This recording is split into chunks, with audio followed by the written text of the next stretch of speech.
Get nasty on a Wednesday. It's a Fast Lane on 101 ESPN with Andrew Marsh and Carey Davis. I'm Anthony Stalter. Our guy Jamie Rivers still on the mend. Hopefully he'll be back soon. For now, you're stuck with us, and we're stuck with Sonny Gray, who doesn't like pitching in St. Louis in July, apparently. Where is he from? It's hot. Is he from Nashville? Yeah. Doesn't it get hot down there? No. No, okay. So Well, it probably does. He just doesn't have to pitch down there. Oh, okay. Yeah. Okay. All right. I just wonder. So Sonny Gray last night, not great. Struggled. Talked about how wet it was, guys. It was wet. It's hard to throw the baseball. Listen, Wasn't hard for Sandy Alcantara, but don't they have the rosin bag out there? And that what that's for? yes. And it gets wet. Yeah.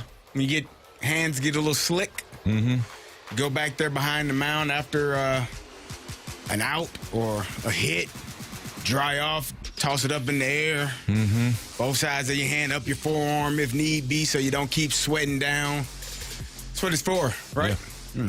I saw a documentary once where an old pitcher put snot on the baseball. Mm-hmm. To keep it from... Interesting. Yeah, so you could keep the grip. Yeah, he said whatever he had. Whatever he had. Earwax. Barbasol. Whatever he could get a hold of. Barbasol? Is that different than a spitter?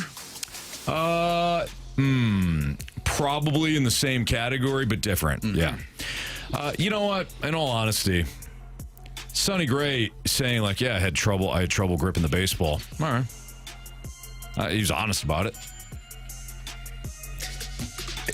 He was. What? He was honest about it. He said he couldn't grip the baseball. Then get Too out. wet. Get out. Cardinals. Listen, the Cardinals need him. To do what? Pitch. They don't have anybody else. They just need somebody to pitch every fifth day. Correct. It don't matter who it is. Yeah. Anthony, he hasn't. Ever since he threw his complete game, he has gone one time in this entire month getting into the 7th inning. Yeah. And he did not even complete 7 innings. He sucks in July. This is against Pittsburgh. It's hot. 6 and a Exactly. third. Damn it. 5 innings, 3 innings, 3 and a third, 5 innings, 5 innings. He's got a 7.81 ERA in July. How you like them apples? He's given up Not 17 runs, earned runs in the last 3 games. How you like them apples? I don't like those apples. Those apples taste like crap. Sonny Gray last year, he was 1-1 with a 6.75 ERA. Allowed 5 homers and 4 starts in July. He's got 6 starts now, 7.81 ERA. As you guys just noted, 2-3. At least you're not paying him $35 million next year. We got to Anthony. I need to you didn't check the go check that out. Yeah. What do you mean? contract or your Anthony, contract. I think he is going to be making that much money. Yeah. Oh, no, that's not true. Yep, $35 million. Yep, Yeah. okay, checked it. You got a text from the 636 saying he only allowed 3. We scored 0. That's correct. Bingo. Exactly. No offense last night. So Remember blame when to go all remember around. when I brought up, hey, the Cardinals should acquire Sandy Alcantara? If he pitched last night, you wouldn't have this issue. Yeah. For you, I mean. You might have lost. Well, you'd have tied. Still be playing. 0-0 Exactly. right now. Texture's not wrong. Offense wasn't there last night at all. Going back to Sonny Gray, there were some people initially when the Cardinals signed him that weren't overly impressed by the signing. Do you think those people feel somewhat vindicated based on what we've seen the last 2 years and where the Cardinals are at as a team, as a whole? Jamie. So I remember I was doing the morning show with our guy, Randy Carricker and Brooke. And Randy was not a fan. Like, Randy was, this guy's not an ace. He's not an ace. He's not an ace. He was adamant at that moment when the signing happened, when we found out that Sonny Gray was going to be our ace. He was adamant that Sonny Gray is not an ace. He's not a pitcher that you can rely on in those critical moments. I think he mentioned about the playoff performances or lack thereof. We haven't even had to worry about that. We haven't had any of those just yet. But Randy was steadfast in the fact that Sonny was not a player or a pitcher that would that should command that amount of money and someone that you would believe would be an ace of your staff. Mm-hmm. So, yeah. He's mostly been fine. He's had some rough months. The ace of a staff, what are you? Well, fine is not. Fine is a 3. Welcome to where we are right now, Carey. Look around. Look around. This is Cardinals baseball right now. This is Sparta. Where a number 2 guy is propped up to be a 1, right? This is where we're at. This team is mid. I just had an average-ass team. Just had a vision of the "This Is Sparta" scene when he kicked the guy down that never-ending hole. Yeah. Like, if you had a player, he's still falling. Yeah, he is. If you had a person, anyone, that you could kick down that hole, Cardinal-related, who you choosing? No, I'm not doing that. Miles Michaelis. Anthony. Come on, he's pitching tonight. We need a pitcher. We already don't have enough. Stand by what I said. That's not even nice. It's not nice. It's not fair. He's been, throughout his Cardinal career, he's been okay sometimes. He's pitched really well sometimes. So, it's not nice that I just said that. But that's how you feel. But what are you guys? Who would I say? Ooh. Well, that's mean. What? I did it. You guys laughed. We asked. I asked. You're culpable now. Probably Mo. But he's gone next year. What is he doing today? It's on the phone. With who? He's making some deals. For who? I don't know. Somebody's going to DFA in an hour? Nah. Nobody else is getting DFA'd. You see Eric Fetty last night? Gave up 4 in the first 2? Yeah, he did. Gave him a home run in the first inning. What the hell did Atlanta think they were getting? Oh, they don't care. You know what? I kind of respect what Atlanta's doing, because they acquired Carlos Carrasco and Eric Fetty, and they put like Grant Holmes on the 60-day IL. They know they're not going anywhere. Yeah. Marcell Ozuna went from like fringe MVP candidate to bench bat.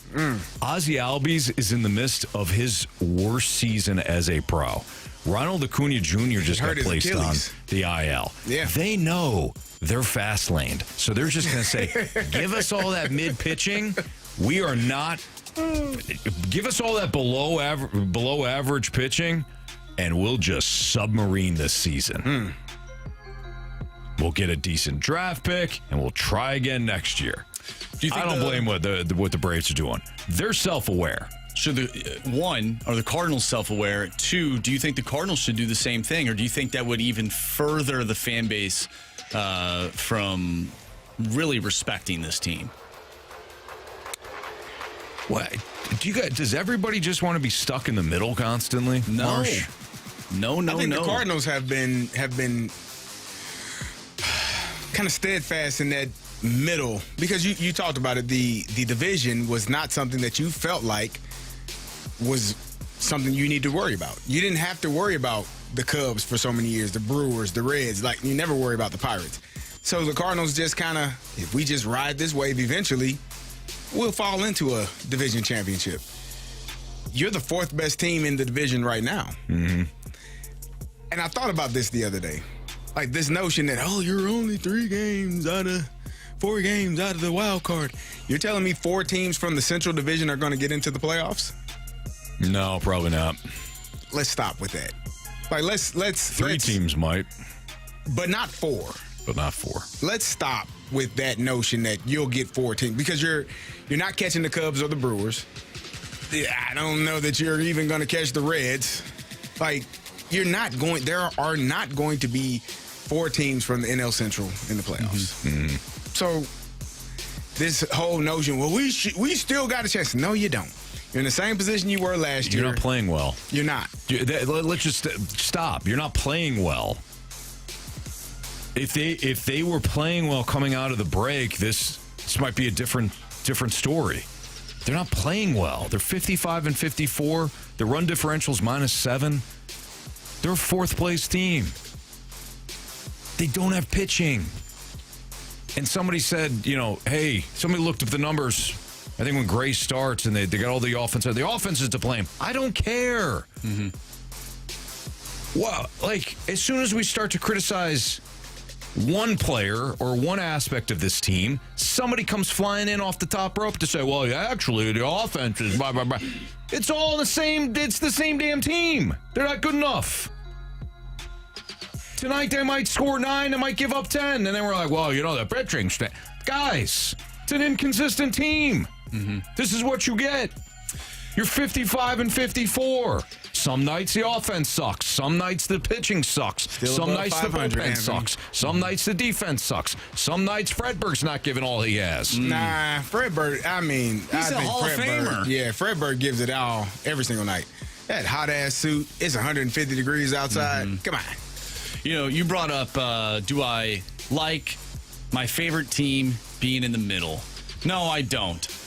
There are differences between teams, though, that don't try and are in the middle, and what I believe the Cardinals to be, where I actually do think they are trying, in terms of the entire organization, trying to make the playoffs, and they're still stuck in the middle. I don't know what's worse. When you say that, Marsh, what I picture is somebody that says, I'm going to go swimming. I'm going to try to swim today.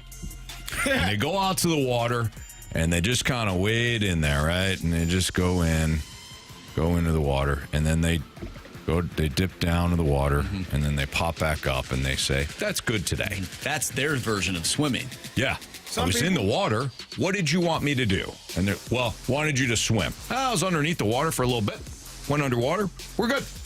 That's the Cardinals' version of trying, in my opinion. Were they out there? Yeah. Were they in that water? Sure. Did they think about possibly doing a breaststroke or two? Yes. But then they came right back out. And we'll try again tomorrow. I feel like there's some people in the organization that are wanting said person to maybe play Marco Polo or something like that. But that person just doesn't want to do it for the fear of maybe bumping their head on the wall or something like that. Mm-hmm. The Cardinals, they just don't want to do it, it seems like. They just don't want to swim. Right. They just want to sit in the water, maybe get a couple rays from the sun because it's hot. Did you say that because of Sonny Gray? What? No, it's hot outside, Anthony. Oh, okay. Well, you said sun, and then you wet. said hot. Yeah, hot. Oh, I and we were can't. talking about pool, so it's wet. Yeah. I see what you did there. It is wet, yeah. Is water wet? That is a big question. I also understand that you threw the reference in there about me smashing my face against the wall. But let me remind you, I was playing a game with the kids. We were having fun. And sometimes when you're having fun, you smash your face into the side of a pool. But at least I was in there. I wasn't on the side. I wasn't saying, oh, God, I'll eventually get into that pool and play with the kids. No. I had the huevos rancheros to get in there, play with the kids, and then give myself a concussion. You tried at least. Exactly. We did get a text from the 217. The Cardinals can feel the negativity coming from the fast lane. You guys are holding us back. I haven't pitched one inning, not a third of an inning. Not yet. Could you imagine if the Cardinals' success was actually tied to whether or not we were positive about this team? That would be absolutely remarkable. It'd be fun to do shows, to be honest with you. Man, Miles Michaelis, he's going to climb right out of that hole that Anthony kicked him into 5 minutes ago. He's going to shove tonight. Just like he did last week. Absolutely. He was fantastic. Against San Diego. Absolutely. He's going to shove again tonight. Absolutely. The guy was an all-star at one point. Now's the time for Miles Michaelis to really turn it on. Get himself that contract extension, huh? Oh, man. Well, Anthony, there might be a spot open next year. Right? Why not bring the guy back? Makes sense. Great Cardinal. Yep. Brought the sage out a couple years ago. Maybe we need the sage again. Maybe. Sage that baseball. You ever put sage in a meal? No. In a meal? Yeah. Like the sage you burn around the house? No. Oh, yes. Okay. But Big time guy? yeah, thyme is cool. Okay. I'm a parsley kind of guy. Yeah, sure. Yeah. Makes sense. Oh, yeah. Yeah. What am I- All right. Chris goes, we would be fast laned. We really would. I'm assuming if the Cardinals' success was actually tied to us. Might be good. Anyways. All right. If this is the end of the Arenado era, and I doubt it, but if it is, the hell went wrong? That's next on 101 ESPN.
Fast Lane on 101 ESPN. I was reading one of John Denton's latest articles for MLB.com, and he says, as for Arenado, he arrived in St. Louis before the 2021 season with the strong belief that his Gold Glove and his thunderous bat would be the final pieces that would make the Cards a World Series winning franchise for a 12th time. However, Arenado has appeared in just 3 playoff games in his 5 years of being in St. Louis after escaping mediocrity in Colorado. if his time with the Cards is nearing an end, he will leave without having won a single playoff game with the Cardinals. My question is, and I do not think, by the way, that the Cardinals are going to be able to trade him. I would be surprised, not shocked, but I would be surprised if the Cardinals were able to deal him by the 5 o'clock local time trade deadline tomorrow. Mm-hmm. I think it's going to be difficult to move the contract. I think it's going to be difficult to have enough of a market where teams are going to be bidding against each other for Arenado. Now, you only need one team to buy in. Right. But if you look at the teams that are reportedly interested in a third baseman, let alone Arenado, just a third baseman, there's 3 teams in the National League Central. Would he waive his no-trade clause to go to Milwaukee or Cincinnati or Chicago? I don't know. Would the Cardinals be willing to deal him in the NL Central? I don't know. And apparently he's not going to Houston. That looked like that boat has sailed. So if there's not a market for him, his offense has obviously been declining for years. He's in the midst of a slump. I don't know what his trade market is. Having said that, if this era is over with Arenado, what do you think went wrong ultimately? They acquired him in 2021, 3 playoff appearances, 0 playoff wins. I guess you could say there's not enough around him. I mean, him and Goldie had MVP caliber years in 22. He was third. Goldie was number 1. They did a great job that year. Still didn't win a playoff game. He didn't perform in the playoffs, but I don't. For me, in a team sport, it's hard to place the blame solely on one person. Like, you got to have good pitching, you got to have good defense, you got to have, multiple guys coming up to the plate in critical moments and making those plays, and that hasn't happened as a team. I think it would be easier to stomach had his playoff performances been greater. Mm. But it's not like you can say, well, Nolan Arenado didn't perform, and that's why they stunk. It's hard for me to say that, especially in a team sport. It's definitely disappointing. I'm with Carey. I don't think it's solely on Arenado. You played it was a 2-game series. It's best of 3. You lost both of them. It is what it is. But you have not had any pitching since then. So how can you expect the team to even get back to the playoffs when one of the most important positions in the sport, there's nobody there that is playoff pitcher quality? So, and I've said this for a while now, the Cardinals love to go out and make a move. Maybe not so much anymore, but they love to go get that guy he's going to put us over the top. Meanwhile, they aren't looking at the fact that there's another huge part of the roster that is lacking severely. Mm-hmm. And that's why you're not getting to the promised land, because you think that everything's going to change with one player. It's not. Right. And Arenado, in this case, was that player that they thought was ultimately going to help them win a World Series. Yeah, the missing piece. The missing piece. And maybe that was the case in 2022. Like, I believe that team should have went farther than they did. Mm-hmm. But since then, you have no pitching. Correct. You have no pitching. And honestly, the offense isn't that great either, especially with runners in scoring position over the last few years. Mm-hmm. The timely hitting isn't there. Is that his fault? Well, he is 1/9 of the problem. I like what you did there with the 1/9. Yeah. 9 hitters in a lineup is one of them. Got it. Marsh, I completely agree. And Carey, I agree with what you're saying too. In that Arenado, it's not just Arenado at all, but Arenado, I don't think needs to be excused. Like I've heard this before, where they're like this notion that the Cardinals failed Goldie and Arenado. No, both of those guys could have had unbelievable season after unbelievable season, or they were just great and they were the catalyst and the offense is great and all that. Those guys were part of it. Mm-hmm. Where they failed the entire team, not just those two guys, is doing what Marsh just said. The rotation was never good enough. They, in my opinion, and this might be hindsight, but they robbed Peter to pay Paul.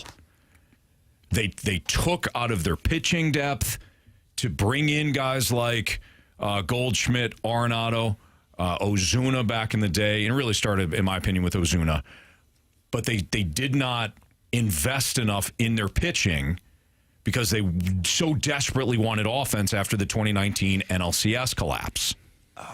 Can I read something from the text message real quick? Yeah. I noticed your face. You were not happy with that. You were waiting for me to shut my yapper to get to this. What do you got, Marsh? I couldn't disagree more with this text message that just came in from the 314.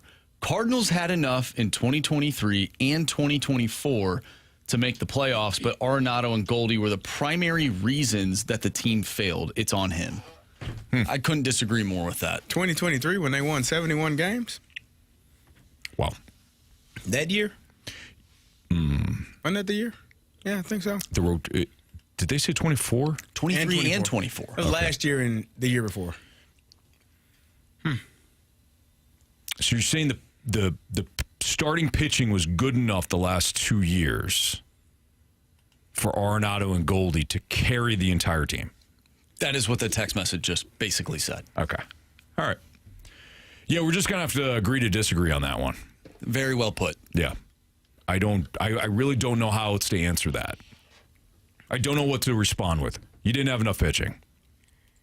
And the Cardinals invested highly into their offense when they acquired Arenado in 21, and they felt as though, hey, this will put us over the top. And ultimately, they were wrong. I don't blame them for getting Goldie and Arenado and saying, hey, listen, we finally got middle over. We all felt that way.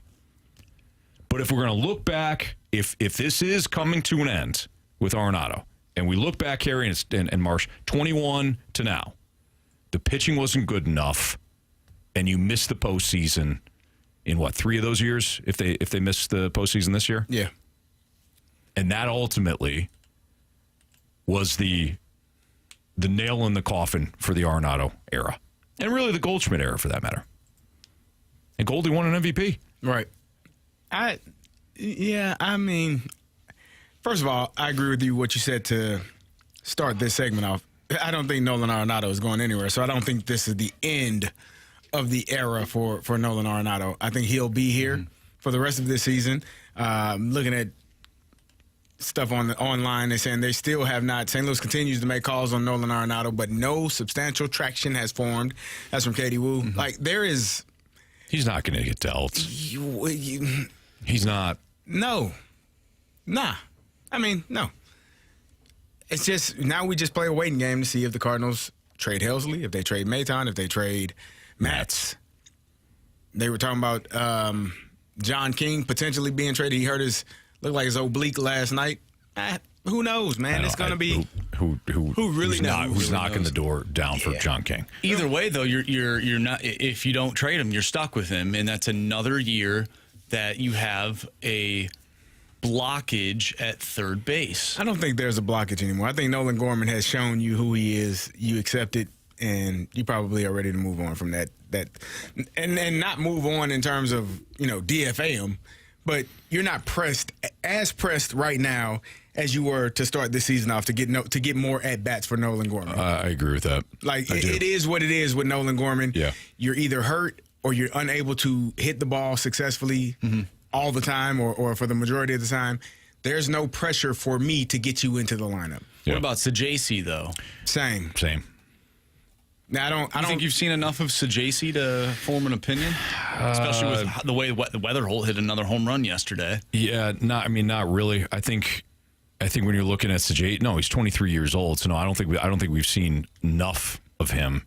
But if you're, what are you going to do with Arenado? Like that's the problem. Yeah, could you play Sajaci at third base if you were to move Arenado? Yeah. Could you have like Gorman and Sajaci in some sort of weird platoon? Sure, you could do that. But I don't think you're going to be able to move Arenado. You're going to pay him $40 million next year, and you're going to pay Sonny Gray $35 million next year. This is why you're not going to make any moves, by the way. We've gotten the question about the offseason. Hey, what do you think Bloom's first move is going to be? It ain't going to be what you think it's going to be. He's probably going to have to fill the rotation with some veteran arms. I know. Oh. I hate to be the bearer of bad news. Oh, Anthony. But he ain't going to come in here and say, hey, here we go. New era. Mm-hmm. Watch this. Now when you're paying Gray 35 and Arenado 40. Arenado's getting 16 next year. 40 for the next 2 years? 31 for the next 2 years. My math is off, sorry. Yeah. It's okay. My bad. Still it feels like 40. Still a lot of do-re me. Yeah. Well, this kind of goes Maybe back. it's 40 total between now until then. Yeah. My bad. This goes back to the statement that I said earlier, where you end up getting somebody, and then you're like, okay, we're good. Like, no, you're not. You went and got Sonny Gray, who was your ace. But then who else did you put in the rotation? Lance Lynn? Right. Kyle Gibson? Right. That's going to make you a World Series contender? Why even go get that guy if you're not going to be serious? I agree. All right. NFL top 50 players heading into the 2025 season. Work our way 26 through 30 next on 101 ESPN.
101 ESPN Sports Center. I'm Andrew Marsh. It's time for a Sports Center update driven by Johnny Londoff Chevrolet and Johnny Londoff Autoplex. The Cardinals lose last night to the Miami Marlins by a final score of 5-0. They'll take on the Marlins once again tonight at Busch Stadium with Miles Michaelis on the mound going up against Cal Quantrill. First pitch tonight is at 6:45. We'll talk with Brad Thompson at 4:45, so stay tuned for that. But we are going to dive into some NFL with our NFL Top 50 players heading into the 2025 season. I'm Andrew Marsh, and the Sports Center update is driven by Johnny Londoff Chevrolet and Johnny Londoff Autoplex. See them at londoff.com. Chevy, together we drive. Are you kidding me?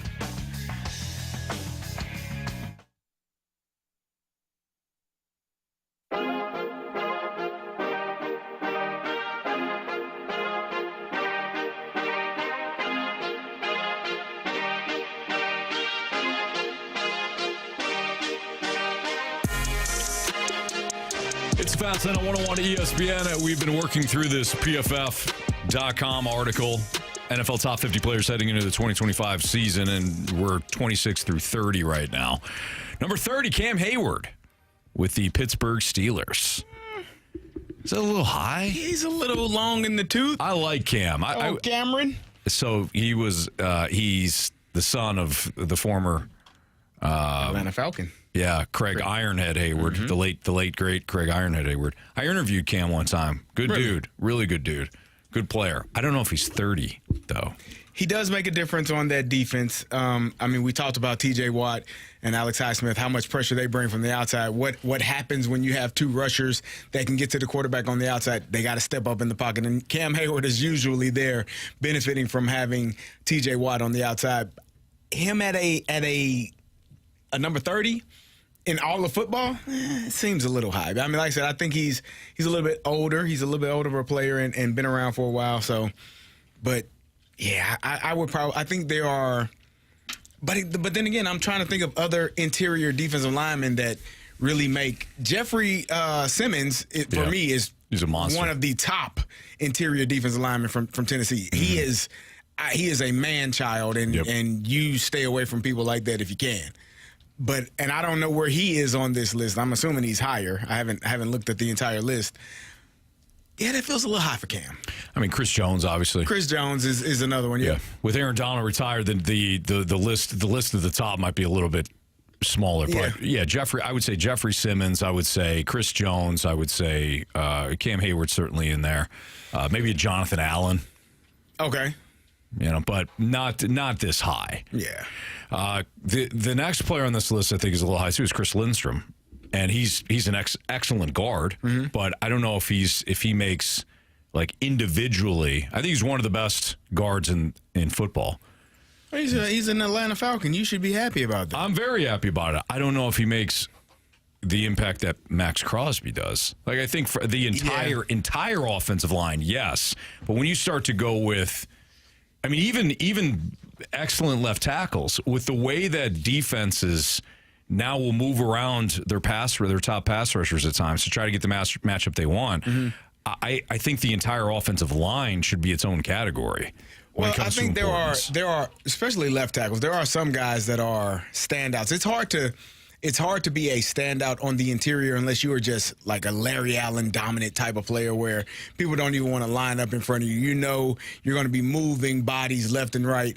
The outside linemen, the offensive tackles, the left tackles specifically, are the guys that really get the magnifying glass because they're generally going up against the premier pass rushers, the guys that are making $30, $40 million a year, and those are the guys that are paid to get after the quarterback. And protecting those guys. And protecting your quarterback's blind side. Right. So if you're one of those guys, it's easier to see and it's easier to understand. Interior offensive lineman is kind of, if you're good at it, people know, but most people aren't capable of paying attention to it in that light that well. Same idea with number 28, who's Creed Humphrey. Same conversation. But I know he's good. I think he might be. He definitely is someone you do pay attention to. Like he's on the interior line, but you understand that he is part of that.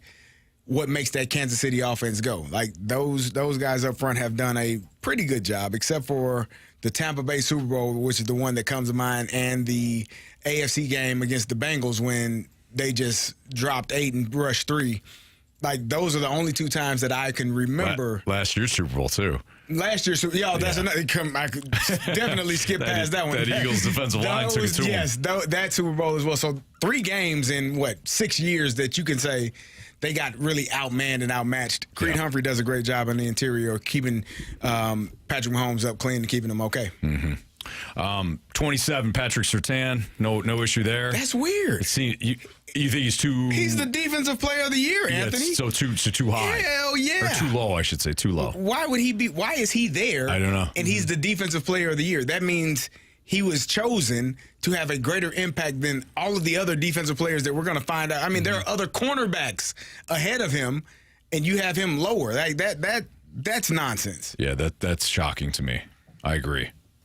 Did you look at the whole list? I'm scrolling it now, and I just saw a corner that's coming up. That's 23rd. Oh, go ahead, just say it. Sauce Gardner. Who I like a lot. I think he's one of the better corners, but I don't know if I have him higher than Patrick Surtain. You can't be the MVP, the defensive MVP, and have a player ahead of you at your same position. Is there like potential that is involved with this list in terms of? Maybe he's on. He is on the Jets, and they just had their coach was fired, who was a defensive-minded head coach, and then they brought in a different guy. Yeah. Now they have a really good defensive-minded head coach. Maybe they're thinking that Sauce could have a Patrick Surtain type year. I mean, sure, maybe. I don't know. I'm just trying to figure out why he would be higher than the defensive player of the year. No, I'm with you. Yeah, that's weird. And then Amon-Ra St. Brown, who is one of my favorite players in the NFL. I'm looking at. I almost had a out of body experience. I just looked at the list. I was scrolling and I saw a name. I was like, oh, how the hell is that there? Amon-Ra St. Brown. I'm okay with where he is on this list. I think he is. He's spectacular in what he does for that team. He's a guy that catches the ball. He reminds me a little bit like Anquan Bolden, right? The toughness, the grit, not scared to block Hines Ward. Like, I was about to say Hines Ward. All of those things that other guys don't want to do. Oh, yeah, and I catch a lot of passes, and I can run past you and route you up and do all of those things. But I don't mind the physical part or the physical aspect of the game at all. I agree. I think those are 2 great comparisons. Is he a number 1 wide receiver? We've talked about this in the past. Define number 1. Well, you know what a number 1 receiver is. Because, like, Justin Jefferson is a number 1 wide receiver. No question about it. Nobody's arguing it. Jamar Chase, same deal, right? Mm-hmm.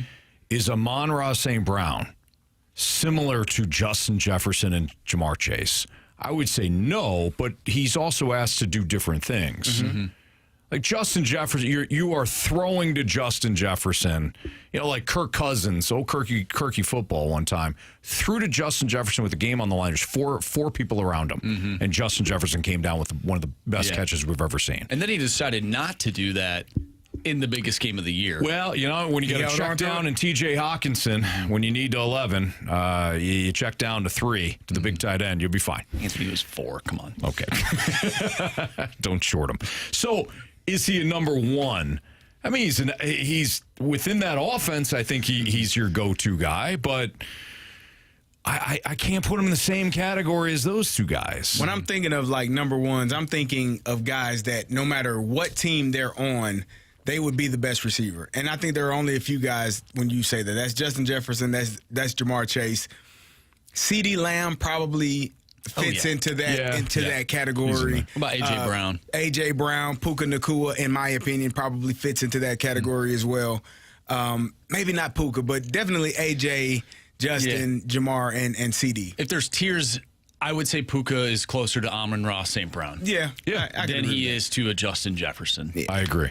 Yeah. But taking nothing. It's kind of like the Jalen Hurts conversation. Mm-hmm. Is Jalen Hurts a top 5 quarterback when you just take the quarterbacks, put them in a vacuum, and say, "Hey, who's the best?" Mm-hmm. No, but that short changes Yeah. what Jalen Hurts means to the Eagles offense and who he is as a person and a player, because he is incredibly tough, incredibly durable, somebody that it works his ass off, and players, he's a magnet, and somebody that obviously with the Philly, the tush push there, like somebody that adds a different element to the offense. But he's not Mahomes, he's not Burrow, he's not Lamar, he's not Josh Allen. There's another wide receiver that just came to mind. I'd like to know if you guys think he's a number one, DK Metcalf. I thought about him. I think he's in that same tier as Puka. Because if you, when I say if you take A.J. Brown and put him on any other team other than those guys that I named, he's the number one. So I think Amon-Ra St. Brown is better than DK Metcalf, and we have not seen his name yet on this list. I don't think DK's on the list. He might not be on the list. Yeah. Okay, well, then there you go. I haven't looked at the full list yet. I just skimmed it because Carey cheated, so I decided to I open up saw the door. a few names that you're going to see a few that are going to. I stopped looking. I just kind of skimmed it. There's a few names. Yeah. I was like, how the hell is that there? But Marsh, real quick, going back to so Devontae Smith, he's in number one on some teams. Oh, no, I think he's a number one on A lot of teams. all teams, Devontae unless Smith? those other guys are on But that is team. is he in the same category as With Aaron Rodgers, he's one, if not one, top 5 wide receiver. When he was with Green Bay, that dude was He said unstoppable. Devontae Adams. He said Devontae Smith. I said Devontae Smith. Oh, You think Devontae Adams. I thought Yeah. you said Devontae Adams. My bad. No, Devontae Smith is a 2. is a 2 on the Eagles. I think he could be a 1 on a lot of teams. I think he's a 2. I do too. I do too, but on most I don't think he's a 1. you don't think? I think he could be a 1 on half the teams. I think in the he's league. like a Jordan And Addison. Maybe I'm drunk. I think he's an upgrade from Jordan Addison. But, okay. Yeah, but I do understand what you're saying. I'm kind of interested. Can we do the experiment? Sure. Bills. We're asking, is he the? But I'm saying half the Yes. teams. Would he be number 1 on half Buffalo, the teams? yes. Yeah. All right, so that's 1. Miami, No. New England, Yes. Yes. the Jets, no. No. Cincinnati, no. No. Cleveland, yes. Even with Jerry Jeudy, I would still take Devontae Smith. over. Okay. Yeah. That's 3? Yeah. 3 teams? Steelers, No. Ravens. No. I wouldn't. Zay Flowers is for me. I like Zay Flowers. He might be in the same category as Devontae Smith. All right, Titans. Yeah. Yes. Calvin Ridley still there? Doesn't matter. It does matter. Forgot he was even on that Calvin team. Calvin Ridley. will disappear for half the season. Give me Devontae Smith. I over will give Calvin you that Ridley. one, but I will put an asterisk by that one. Calvin Ridley's the number 1 when he tries. Calvin Ridley is a damn good football player. When he tries. Yeah. But he tries for half the league. Half the year. Well, probably half the league too. He did. Yeah. Allegedly. I'm saying 4. Bills. Okay. So we got Bills, Patriots, Browns, Titans. What about Colts? I say yes. Yeah. Okay. That's 5. Jaguars. No, they got Brian Thomas. No. Okay. All I'm right. gonna say no. Texans? No. No. Nico. Denver. No. Cortland Sutton? That dude No. eats footballs. Cans City. No. The Raiders, yes. Well, he could be if all the other wide receivers are injured. Or suspended. Kansas Kansas City, yes. He's number 1 in I mean, Kansas not City? Kansas City. Raiders, yes. Yeah, that's 6. Okay, wide Brock receiver. Bowers Brock Bowers is a tight tight end. end. yes. Chargers? Yeah. 7. Cowboys, no. Giants? No. No, because of Malik. Eagles, no. Commanders, No. no, because of McLaurin. Chicago? No. I wouldn't. DJ Moore is the number 1 there. Yeah. And I'm not trying to just. Detroit, no, because No. of Amon-Ra. Green Bay? No. I mean, You sure? well, I think Green Bay I don't know. would be. I don't know what Matthew Golden is yet, so I would say So yes. Devontae Smith. Yeah. All right, 8. Minnesota, No. no. Atlanta? No. Saints? Yes. Yeah. That's 9. Tampa, no. No. Carolina? Yes. Who's Carolina? No, they got Xavier Leggett. No. You're kidding me. I'm not. Devontae Smith. I'm taking Devontae Smith. That's 10. I respect. can have it. I You can respect have that's it. 10. Rams, no. Cardinals, No. They got Marvin Harrison Jr. who did nothing last year. Well, Devontae. this year, I'm taking it. 11. Arizona winning the division. San for Carey Davis. Francisco. I say yes. Yeah. 12. Seattle. Just there, just below. Seattle, yeah. yes. Yeah. So 13. Yeah. So I was a little. You got 13. I probably got 10. Get out of here. And I think the Ravens one could go either way too, because I really like Zay Flowers, but Devontae Smith is better than what I feel like we're giving him credit for. He is a really So we'll say good 14. Nah, you'll say More than you 14. thought. More than I thought. All right, I'll take it. I'll take the dub. What's trending is next on 101 ESPN.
What are the hot topics in the sports world? What in the wide, wide world of sports is going on here? It's time to find out with What's Trending? Brought to you by Elite Comfort Experts. Heating and cooling with no gimmicks, just guarantees. EliteComfortExperts.com.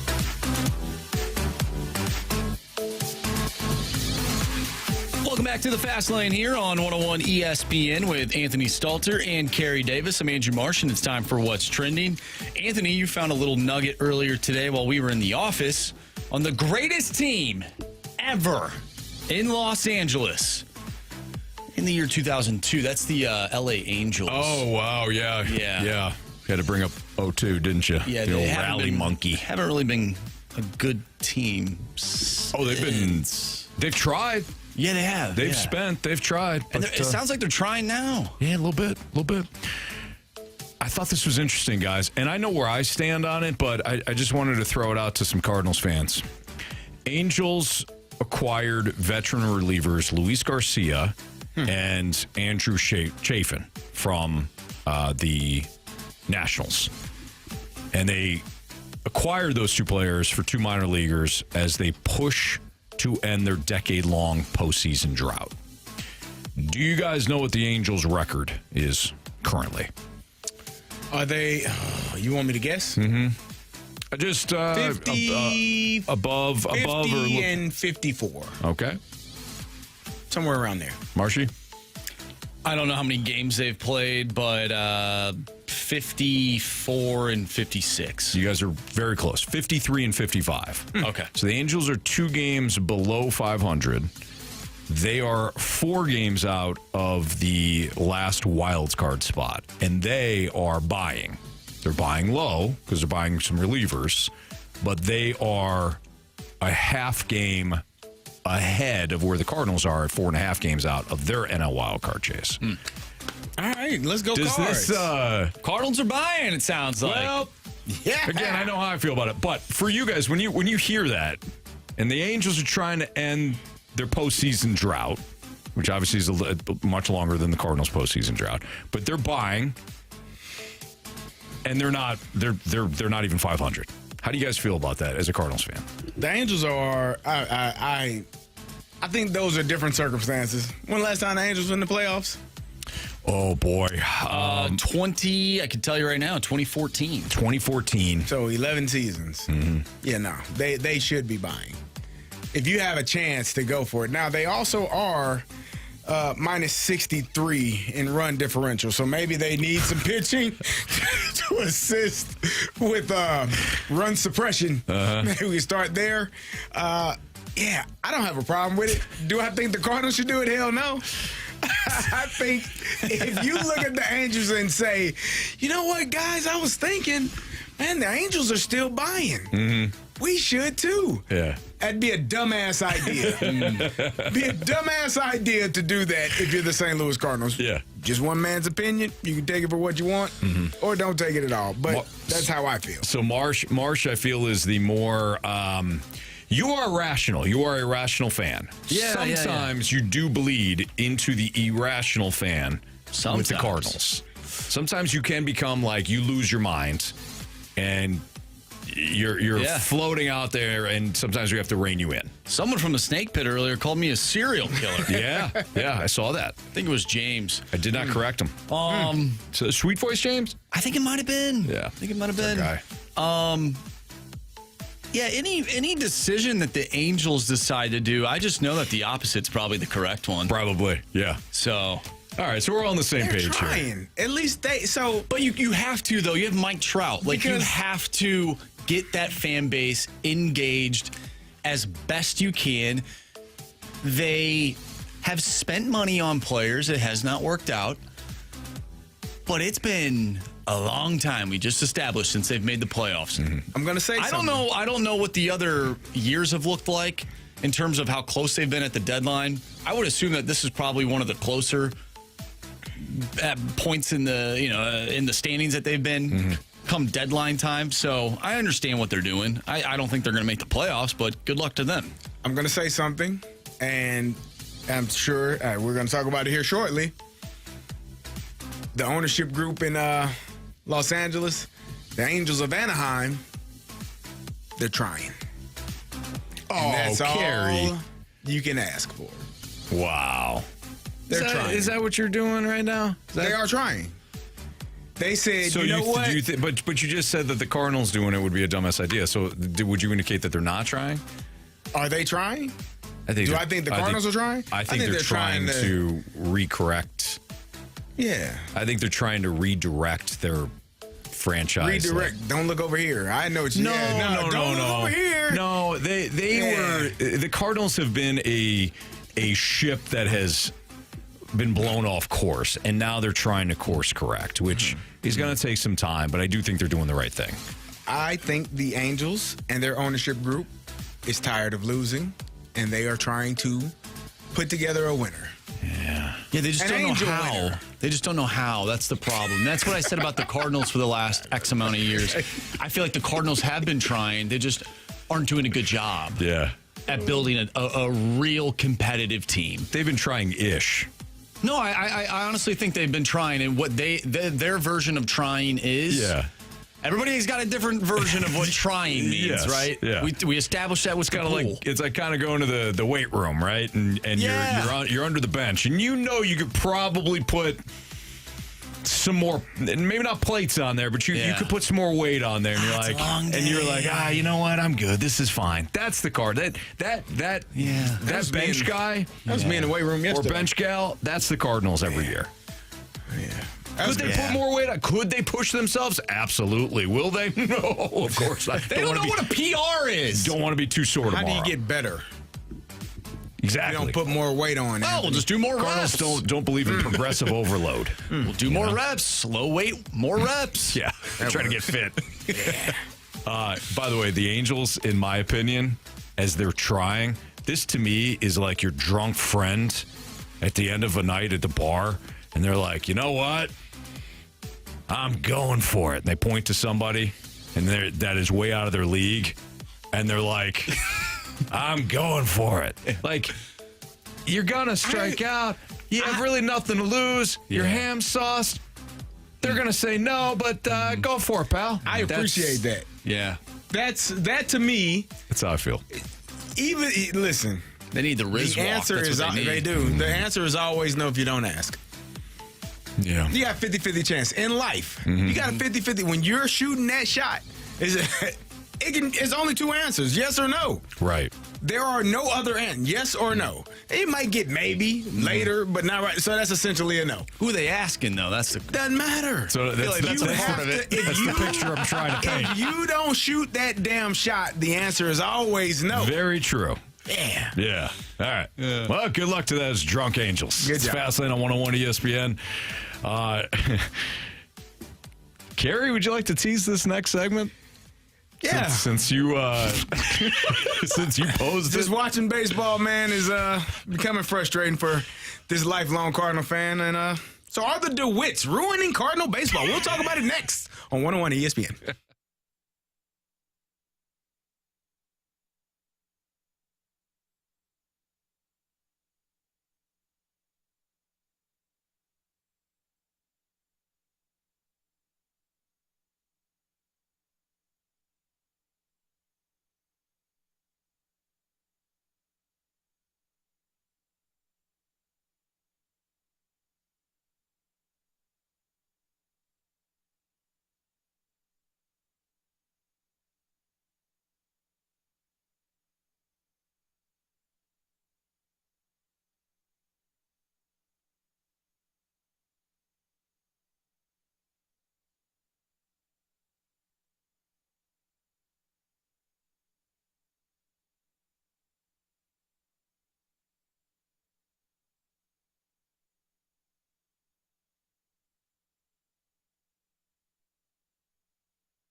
Your time check is brought to you by Clarkson Jewelers, an officially licensed Rolex jeweler. Well, this kind of goes hand in hand with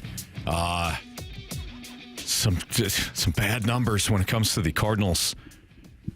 Fan engagement, ticket sales, all that. Have you guys seen the numbers? I haven't. I've decided not to look at things that depress me, Anthony. Well, I'll give them to you. All right, Carey? This is a statistics-based show. Yes. Give us those numbers. Yeah, oh yeah. No, we're definitely on that stat game. So, Carey, you say I don't want to be depressed. Mm-hmm. Well, buckle up. Derek Gould of the St. Louis Post-Dispatch. Quick look at the steep drop in ticket sales at Busch Stadium. 2022, 40,994 average per game. Where did that rank in Major League Baseball, you ask? Second. Ooh, that's good. You're damn right it's good, Carey. In 2023, average was 40,013. Where's that rank? Fourth. Pretty good. Outstanding. 2024, 35,872. Seventh in Major League Baseball. Still top good. 10. Still We're good. trailing backwards, but still top 10. 2025, this season, 29,027 on average. Ooh. 17th in baseball. And I got to say, it doesn't look like an average of 29,000 people show up to Busch Stadium. If you've gone to games this year or you've watched, and Carey, you've brought this up. I don't want to steal your thunder here. As great of a job as FanDuel Sports Network has done, not showing the stadium, eventually they have to pan out a little bit. And that puppy is empty. Yeah, it is. And they keep a tight angle on everything, only on the players on the field, the pitcher, the catcher, the batter. Like they don't pan out as often as they used to. Like when that place was packed and full, they would show you the crowd. They would show you glimpses of how full the stadium is. There is no one there. Well, it's hot. It is hot. It's Sonny Gray always noted been that. hot and wet in St. Louis. Yeah. And Cardinal fans showed the fast lane up. And so this is not a knock on the Cardinals fans.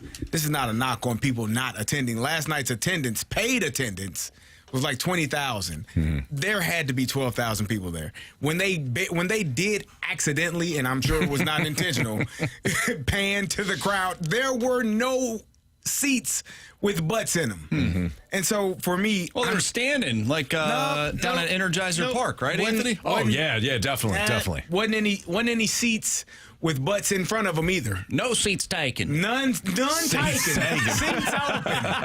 Come.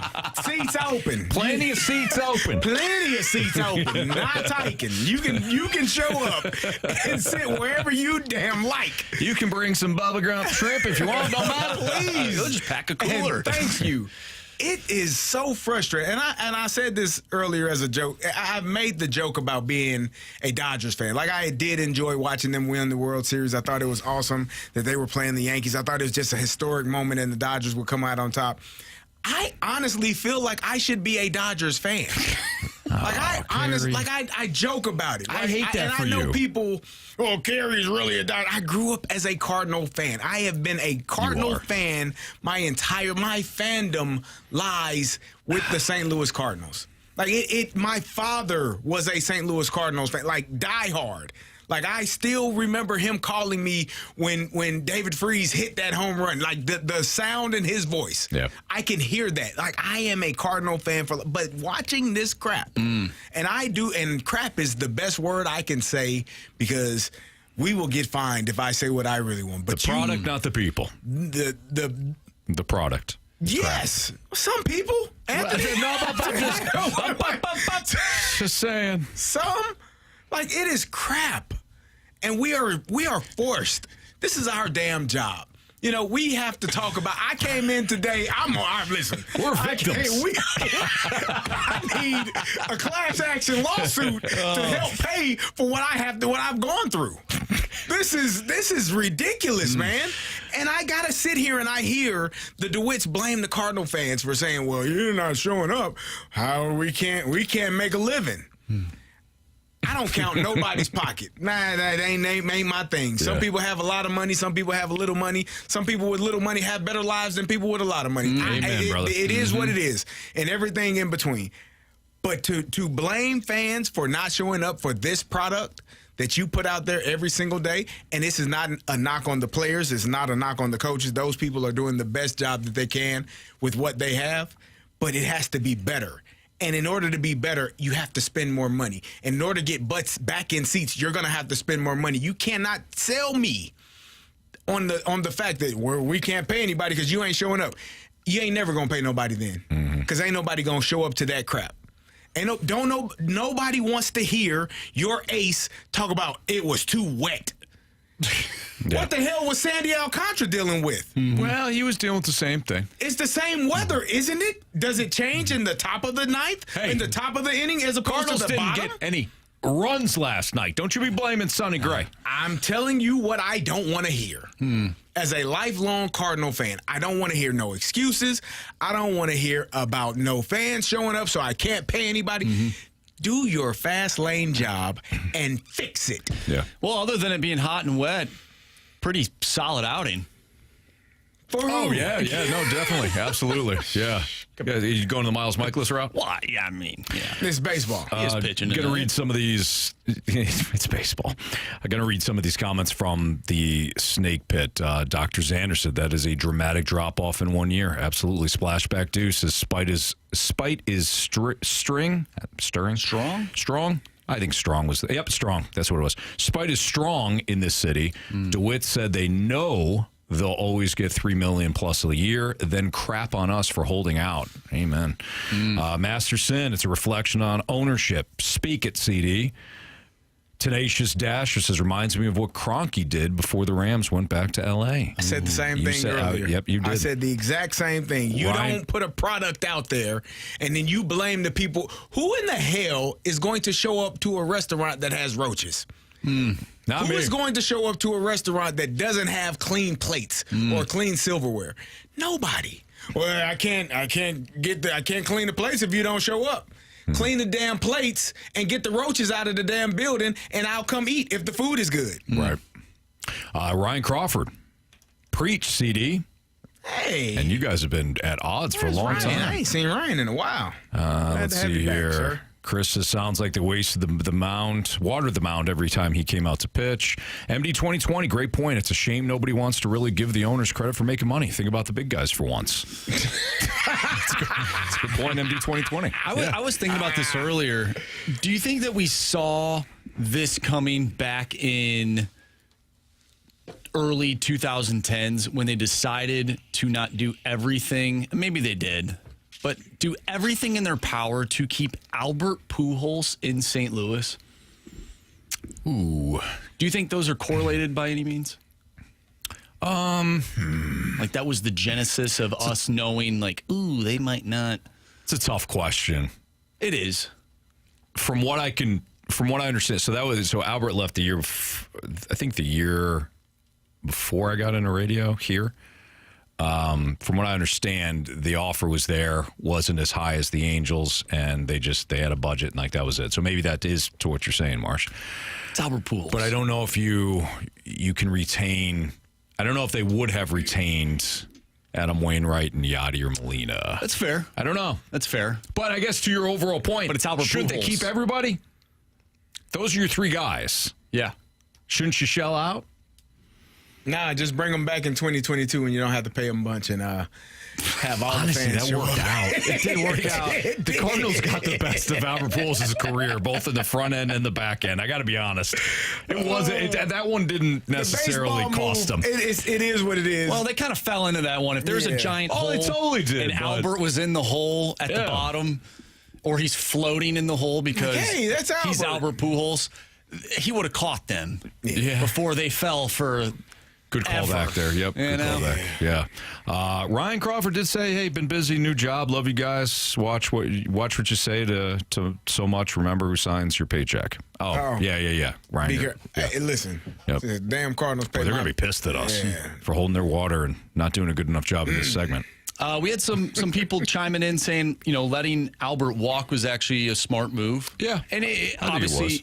But Yeah. what you're saying is, if I could kind of summarize what you said, what you're saying is even that idea of, hey, we're going to let our best player, our franchise icon, walk because we're not willing to do what the Angels gave him. Right. Regardless of whether or not it was a smart business decision and baseball decision, it still kind of led to maybe some of the penny pinching over the last, 15 years. The genesis of what we're seeing now. Yeah. Leaving us breadcrumbs for years. Right. All right. Good stuff. Ah, man. So, did we answer your question, CD? Are the DeWitts ruining Cardinal baseball? I think so. Are they? I'm just a man over here, down on his luck. I'm sorry, CD. I really am. Yeah.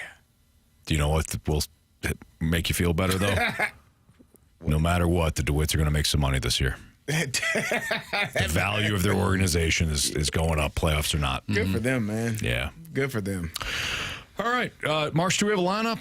Let me take a quick gander. Please do. Hit the refresh button. By the way, appreciate everybody having some fun with us. There's some stank in this show so far today. And Stinky. I don't hate it. Yeah. And I feel like people have jumped on board with that stank. No lineup. No lineup. Well, let's do part one of the Sports Six Pack then. 314-399-9646, the Air Comfort Service text line. Part one of the Sixer next on 101 ESPN.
It's time for the Fast Lane to answer your sports questions. I want to ask you a bunch of questions, and I want to have them answered immediately. Asking me all these weird questions. Answer the question. Answer the question. Answer me! The Sports Six Pack is now.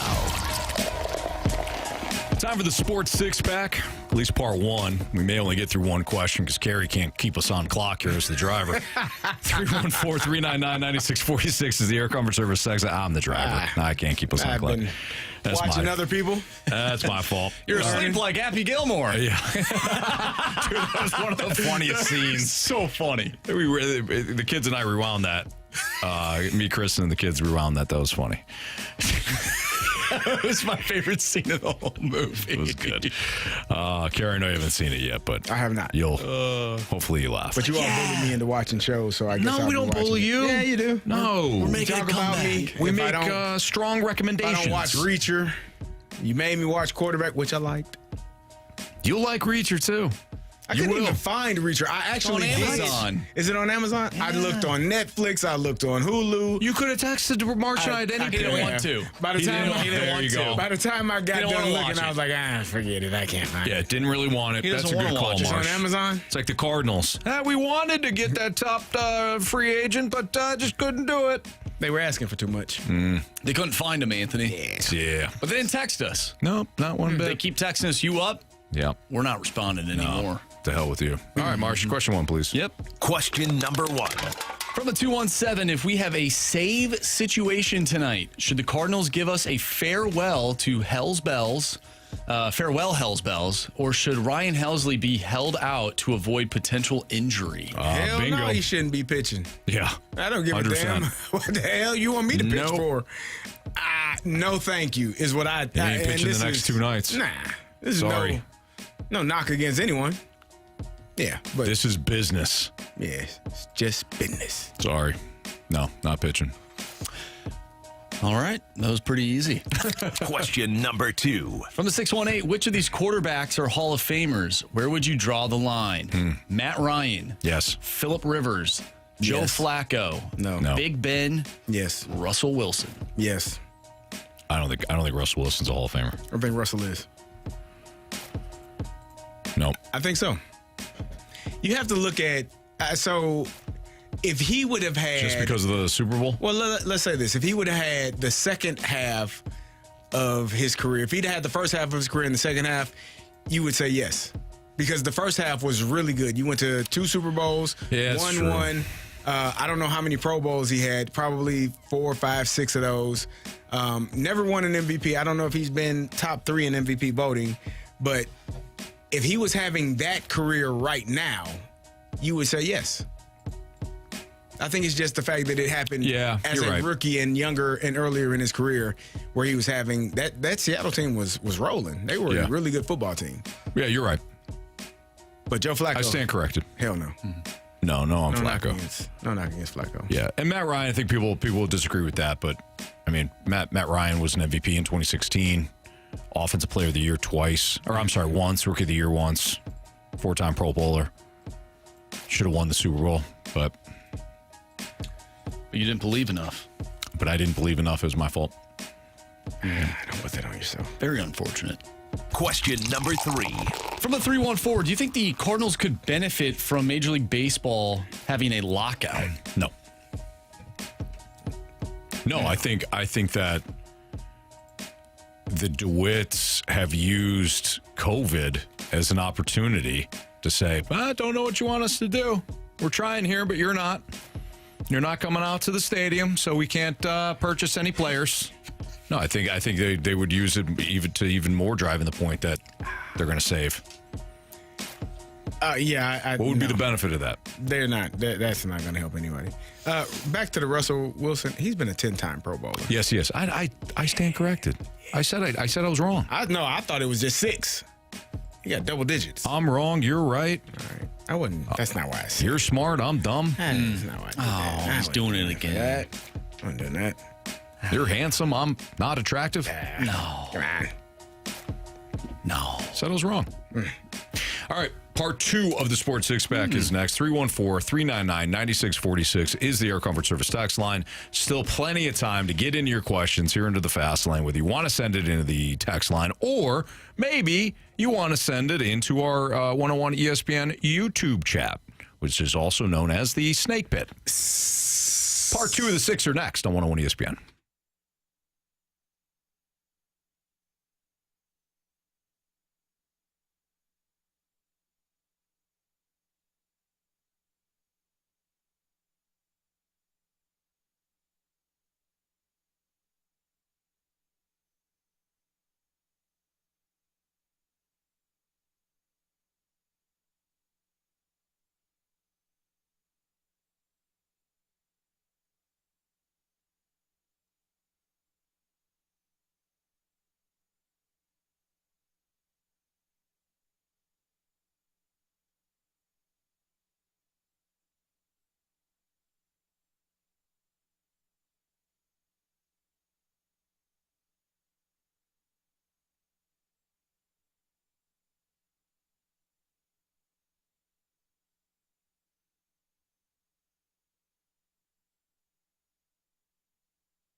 ESPN Sports Center.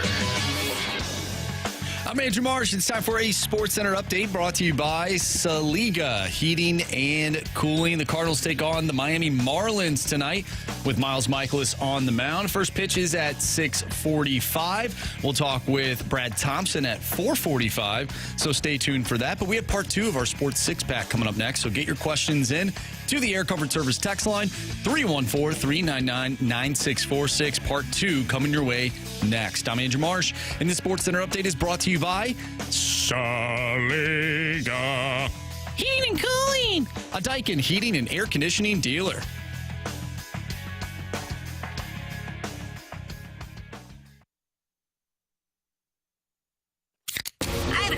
It's time for the Fast Lane to answer your sports questions. I want to ask you a bunch of questions, and I want to have them answered immediately. Asking me all these weird questions. Answer the question. Answer the question. Answer me! The Sports Six-Pack is now.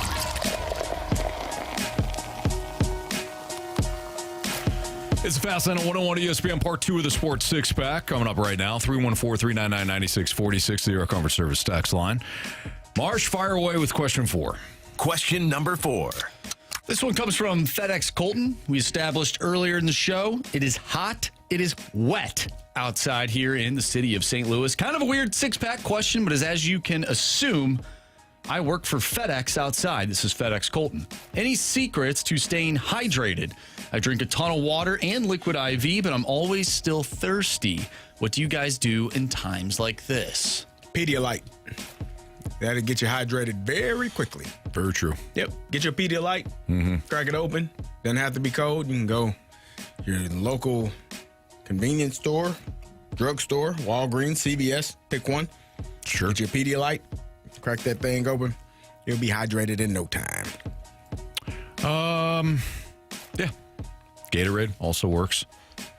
I'm a big G2 guy. No sugar.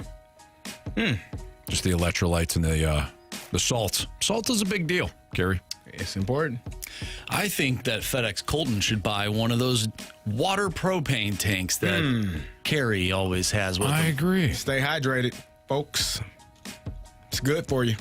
You need it in your life. Good work, Carey. Yeah, Good work. Appreciate it. Question number 5. From the 618. Hey, boys. With What's up, 2 618? exclamation points. What's going on? What happened to those Cardinals glasses? Did they go the way of BK's conductor hat? 4 question marks. I'm sorry, 3 question marks. Conductor hat is behind me. I haven't seen those glasses. I haven't seen those glasses. It's been a in while. Yeah. Oh, they're right there by you, Anthony. Oh, there they are. Yeah. Oh. Yep. Oh, yeah, now I see them. We haven't worn them because Anthony doesn't believe in it. I don't know. I just felt like since they were. I gotta give the 618 credit. The 618 has consistently said that the Cardinals will not win the World Series. He stated that this year. He stated that last year, and if I remember correctly, he stated that 3 years ago too. The Cardinals will not win the World Series, and he's been right every time. And he's going to be right again this year. So I give him a lot of credit. But yeah, we can't wear the glasses if we're not feeling it. But I don't think he really wanted to know where those glasses were. I think he just wanted to remind us to not That be he was- Cardinal that he fans. was right. that he was right and we were wrong. Yeah. And that he, of course, is a attractive man where we are a couple of ugly dudes, you know? He's smart, we're dumb, things like that. He has been spot on, though. He absolutely about everything. has. There's a little negativity in there, little anger. But why wouldn't you have it, right? Based on what we've been watching for the past couple of seasons, he's not wrong. He's not wrong. He has often said they're not good enough to win the World Series. And they have not won the World Series since 2011. So It's a long time, Anthony. he's right. The last time they won a World Series, I was blessing a couch in high school. Very true. I still think this is on you, Marshy. Well, no. You haven't blessed the couch. Well, why would I? You didn't bless the couch for the Oilers, our Oilers. I also didn't send a text message claiming that they would go up 2-0 in the series. Very true. That was Carey. Let's remind that. Let's not point fingers here. Dr. Xander.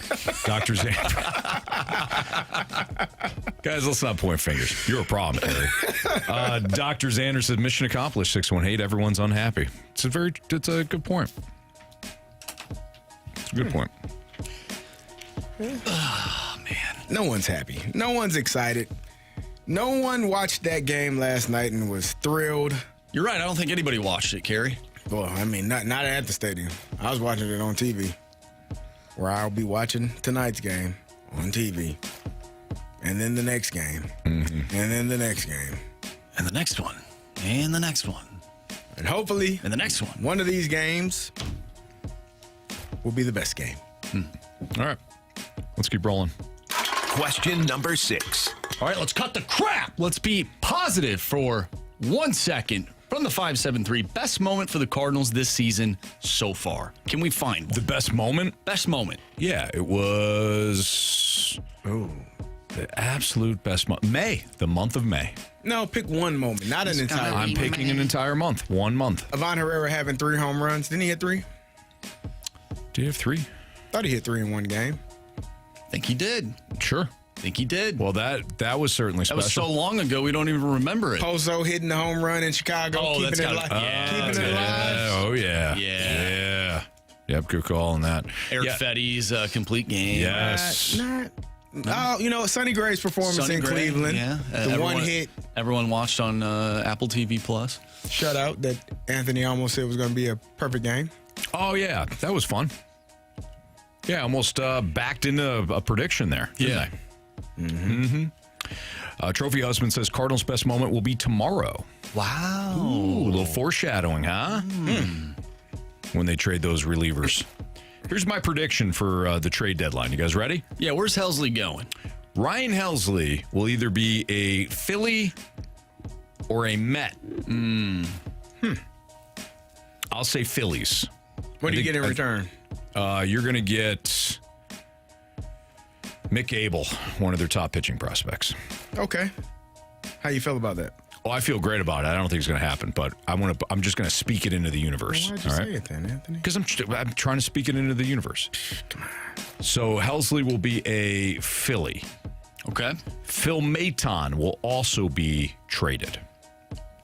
He will be a Yankee. Okay. Steven Matz will not be dealt. Because the Cardinals will be terrified of losing 3 relievers.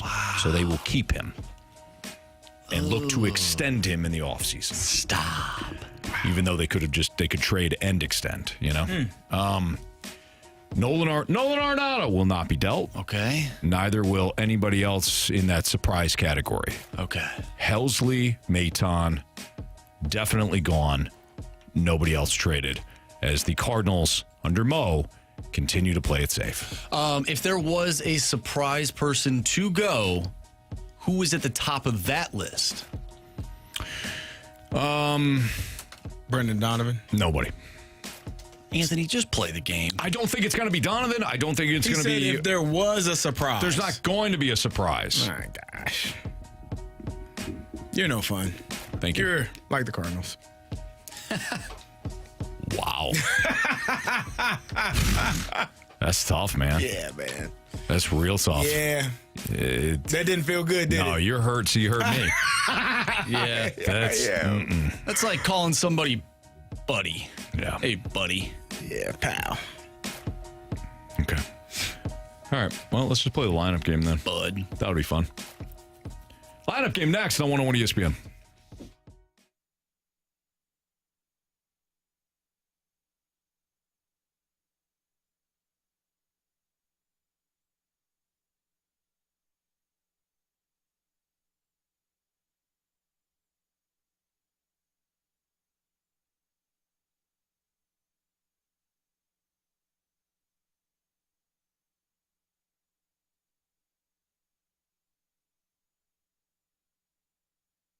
Hey, it's Carey Davis, and if you're in the market for a vehicle, Genesis of St. Charles has you covered. They are Missouri's first and only standalone Genesis dealership. Stop in today for a large selection of new Genesis models that are in stock and ready for you to take home today. You can experience the luxury service at their brand new facility located at 5601 Veterans Memorial Parkway in St. Peters, right off of Mid Rivers Mall and Highway 70.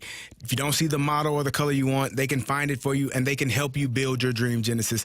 Genesis owners get a complimentary scheduled maintenance for 3 years or 36,000 miles, whichever comes first. You can get 24/7 luxury roadside assistance for 5 years, whether you need gas, tire change, transportation to the nearest Genesis retailer, or more. They have got you covered.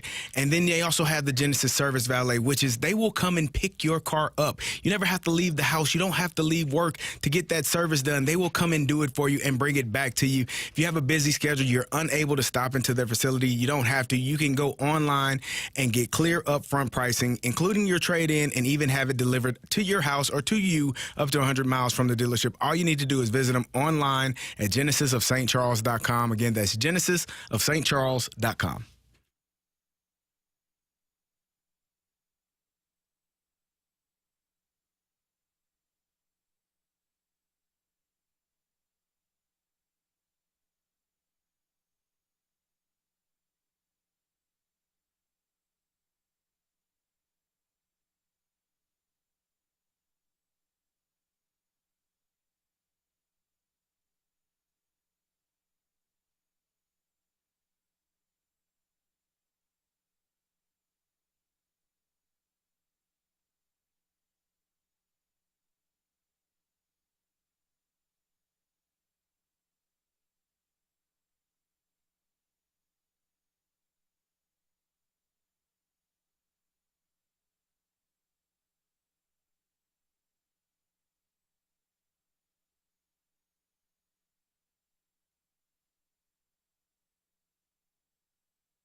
Time to play lineup game here in the Fast Lane on 101 ESPN as the Cardinals and Marlins get it on.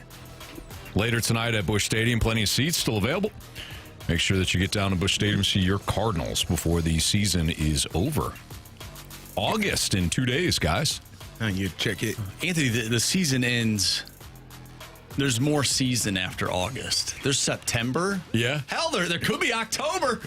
Could be October. That's what I said, didn't I? Anthony checked his direct deposit during the break. Telling you all to get down to Busch Stadium. Anthony's on the payroll. I don't know. That's the funniest thing.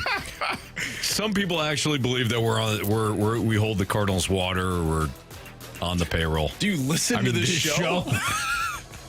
Then you got other people that are complaining that we're so negative about the Cardinals. That means you're doing your job well. You know, can I say real quick before we get in the lineup game? I do understand what those people are saying, though. Like, everybody knows I'm a diehard Falcons fan until January. There are some podcasts, some football podcasts I'll listen to where the host just despise the Falcons. They hate the way they operate. They hate everything about them. And I'm like, sometimes I'm like, why don't you just be objective for once? Just lighten up a little Just bit. lighten up a little. What do you like about that? I know you don't like them. Just be positive about them for one. So I understand. I do. I get it.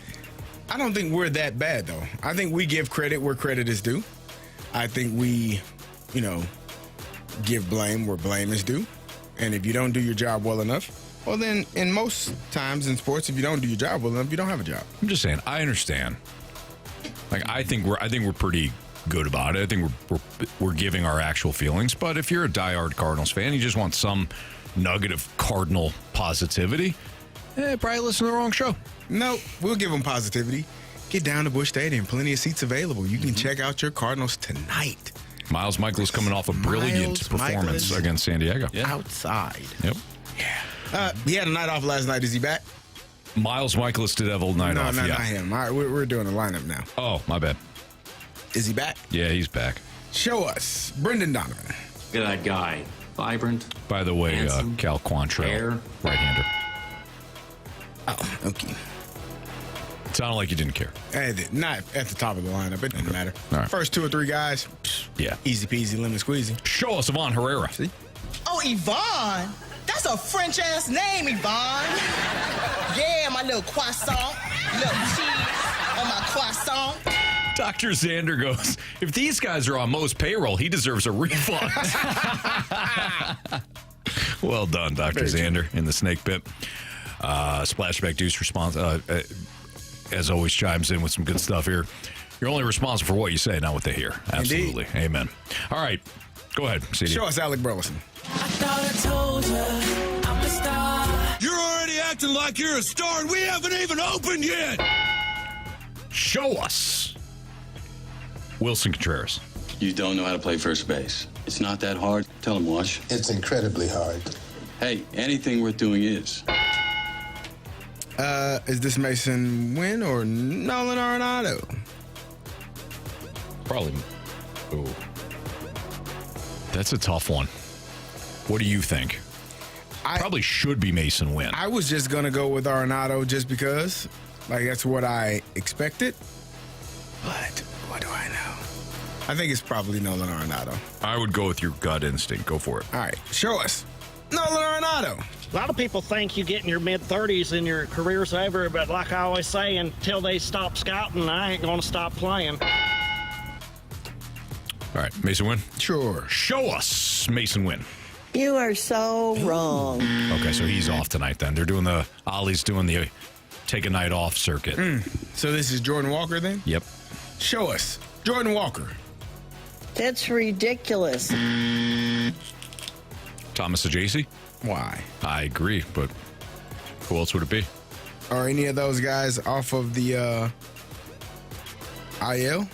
No, they'd probably spend the entire season there. They could. That's how you feel about injuries for the Cardinals?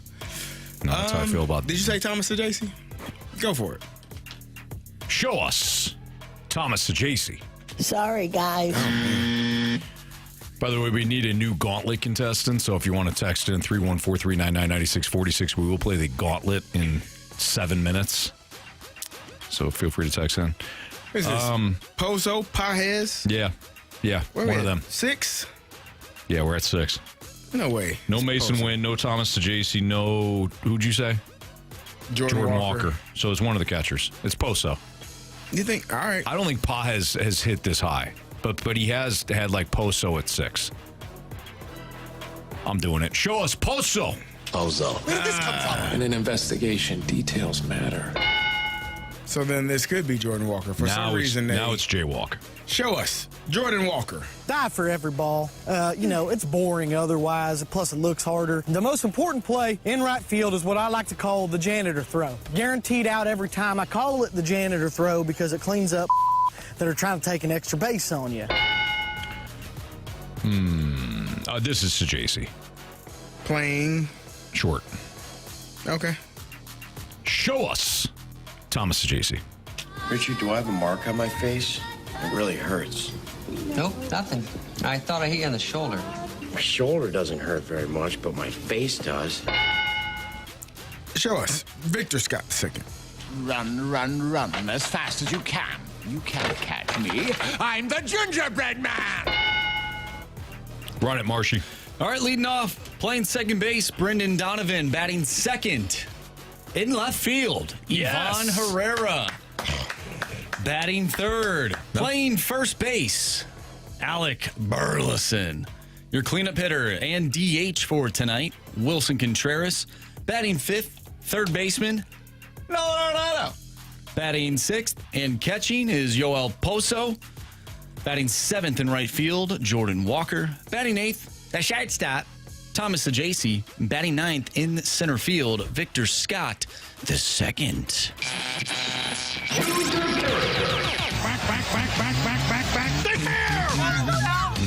fair! Go fair! I don't believe what I just saw! Home run. All right, Jamie is still destroying us as we continue to give him home runs. Marsh and I have each given him one this week. I don't think he sent anything in today.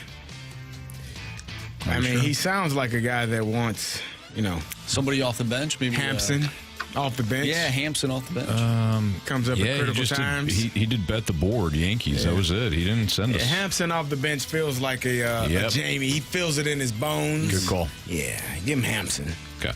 I'll take Alec Burleson.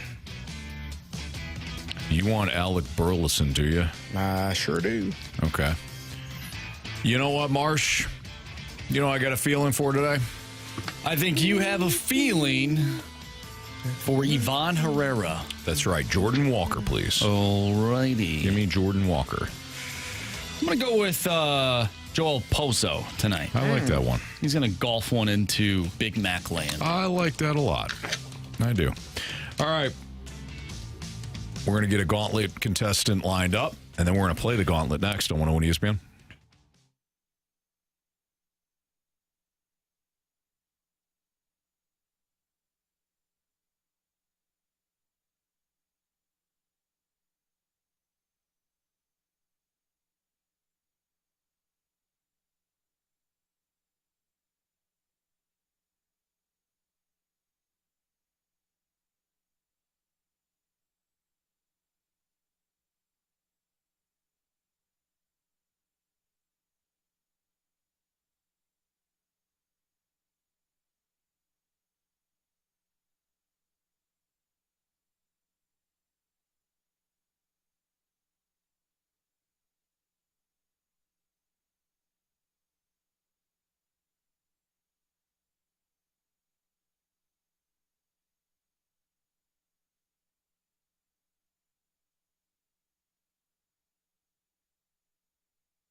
warriors. 4 categories, 1 challenger.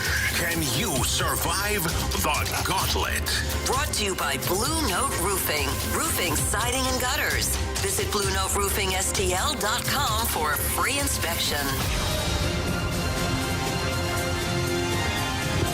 It's a Fast Lane on 101 ESPN 4 o'clock. Your time check brought to you by Clarkson Jewelers, an officially licensed Rolex jeweler. With Andrew Marsh and Carey Davis, I'm Anthony Stalter, and we welcome in John. What's up, John? Hey, guys.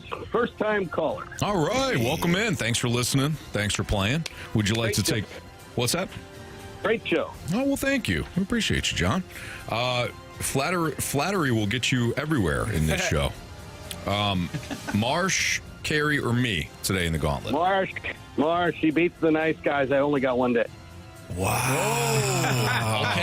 Okay. Right. I like it. Quick. Marsh, is back-to-back for you? Yeah, I don't think that's happened in quite some time. Wow. Okay, well, John, go ahead and tell Marsh to spin that wheel, and then we'll kick him out. Spin the wheel, Marsh. Marsh, how about you get the hell out of here? Please and thank you. John, what category are you hoping for? Baseball would be my preference. Baseball would be your preference. Carey, you can see the wheel. I cannot. Well, sometimes when you ask, you do receive. It is baseball. Wow. All right. So, John, you got baseball today. All right. Marsh is pretty strong in most categories, but baseball, it depends. He's good. He's really good at, like, very specific moments. So if it's like, hey, in 2007, this left-hander hit a single once in a game in Colorado, he would know it. All right. Question 1. Yeah.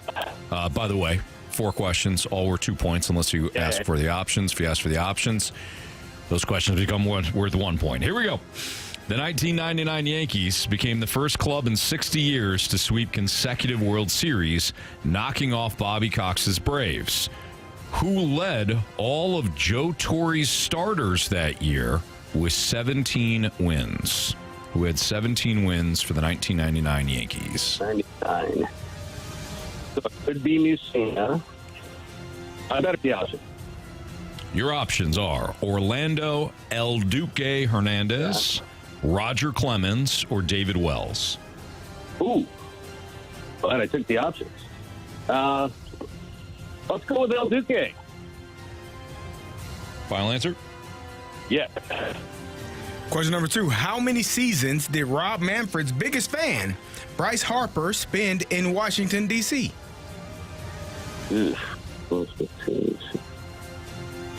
7. Final answer? Yep. All right, John, question 3. What was former Cardinal Geronimo Pena's primary position during the early 90s? Second base. Final answer. Question number 4. Before Roger Maris became a Yankees legend, a different American League organization signed him in 1953. Name that team. Cleveland Indians. Final answer. Total guess. Okay. We'll bring back our guy Marsh. Carey, if you can wave him in. Thank you, Carey. Writing the answer down. John, how do you feel? I feel like I've got a free 4 o'clock tomorrow. Interesting. All right. Marsh is back in from the cone of silence right now. And he's putting on his headphones. Marsh, how you feeling? Great. Was just talking with Jackson and just having great conversation. You guys got a podcast coming out.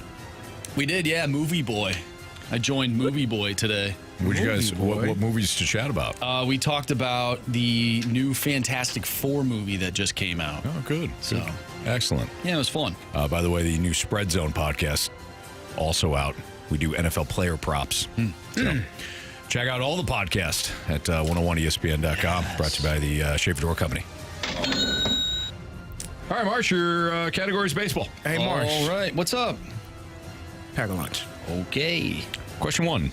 The 1999 Yankees became the first club in 60 years to sweep consecutive World Series, knocking off Bobby Cox's Braves. Who led all of Joe Torre's starters that year with 17 wins? Who had 17 wins for the 1999 Yankees? Okay. The 99 Yankees? Yep. I'm going to shoot my shot. Actually, no, I'm not. I think it's David Wells. Let's use the options. Your options are Orlando El Duque Hernandez, Roger Clemens, or David Wells. Oh, I got to stick with David Wells. Final answer. Question number 2. How many seasons did Rob Manfred's biggest fan, Bryce Harper, spend in Washington, D.C.? Okay. Okay. When did he make his debut? I think it was 2012. Let's just say it was 2012. And he played the Nationals, won the World Series in 2019. So then he would have had to leave in 2018. So we go 12, 13, 16. Let's go with 7. Final answer. Question number 3. What was former Cardinal Geronimo Pena's primary position during the early 90s? Options. Catcher, second base, or left field? Geronimo Pena. Let's go second base. Final answer. Question number 4. Before Roger Maris became a Yankees legend, a different American League organization signed him in 1953. Name that team.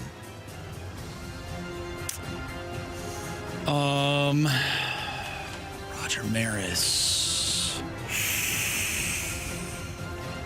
From Fargo, North Dakota, if I'm not mistaken. Could be wrong on that. Wow. I feel like I know it, but we're going to have to use the options. Is it the Kansas City Athletics, the St. Louis Browns, or the Cleveland Indians? Kansas City Athletics, St. Louis Browns,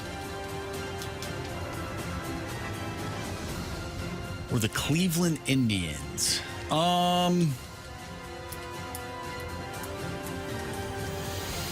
I have no idea.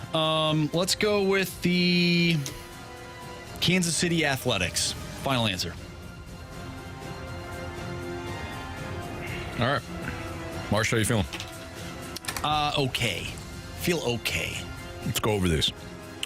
How many seasons did Rob Manfred's biggest fan, Bryce Harper, spend in Washington, D.C.? Marsh said 2. John said 2. Correct answer is... I'm sorry. 7. Yeah. Marsh said 7. John said 7. Correct answer is... They both got 2 points because it is 7. 2 points. That's where I was going. My apologies. Thank you, Carey. You understood what I knew exactly how I messed it up there. I read your mind. Nevertheless, I did mess up. But yes, we have a 2-2 tie between Marsh and John. What was former Cardinal Geronimo Pena's primary position during the early 90s? John said second base. Marsh said second base. Correct answer is... second base. But John did not need the options.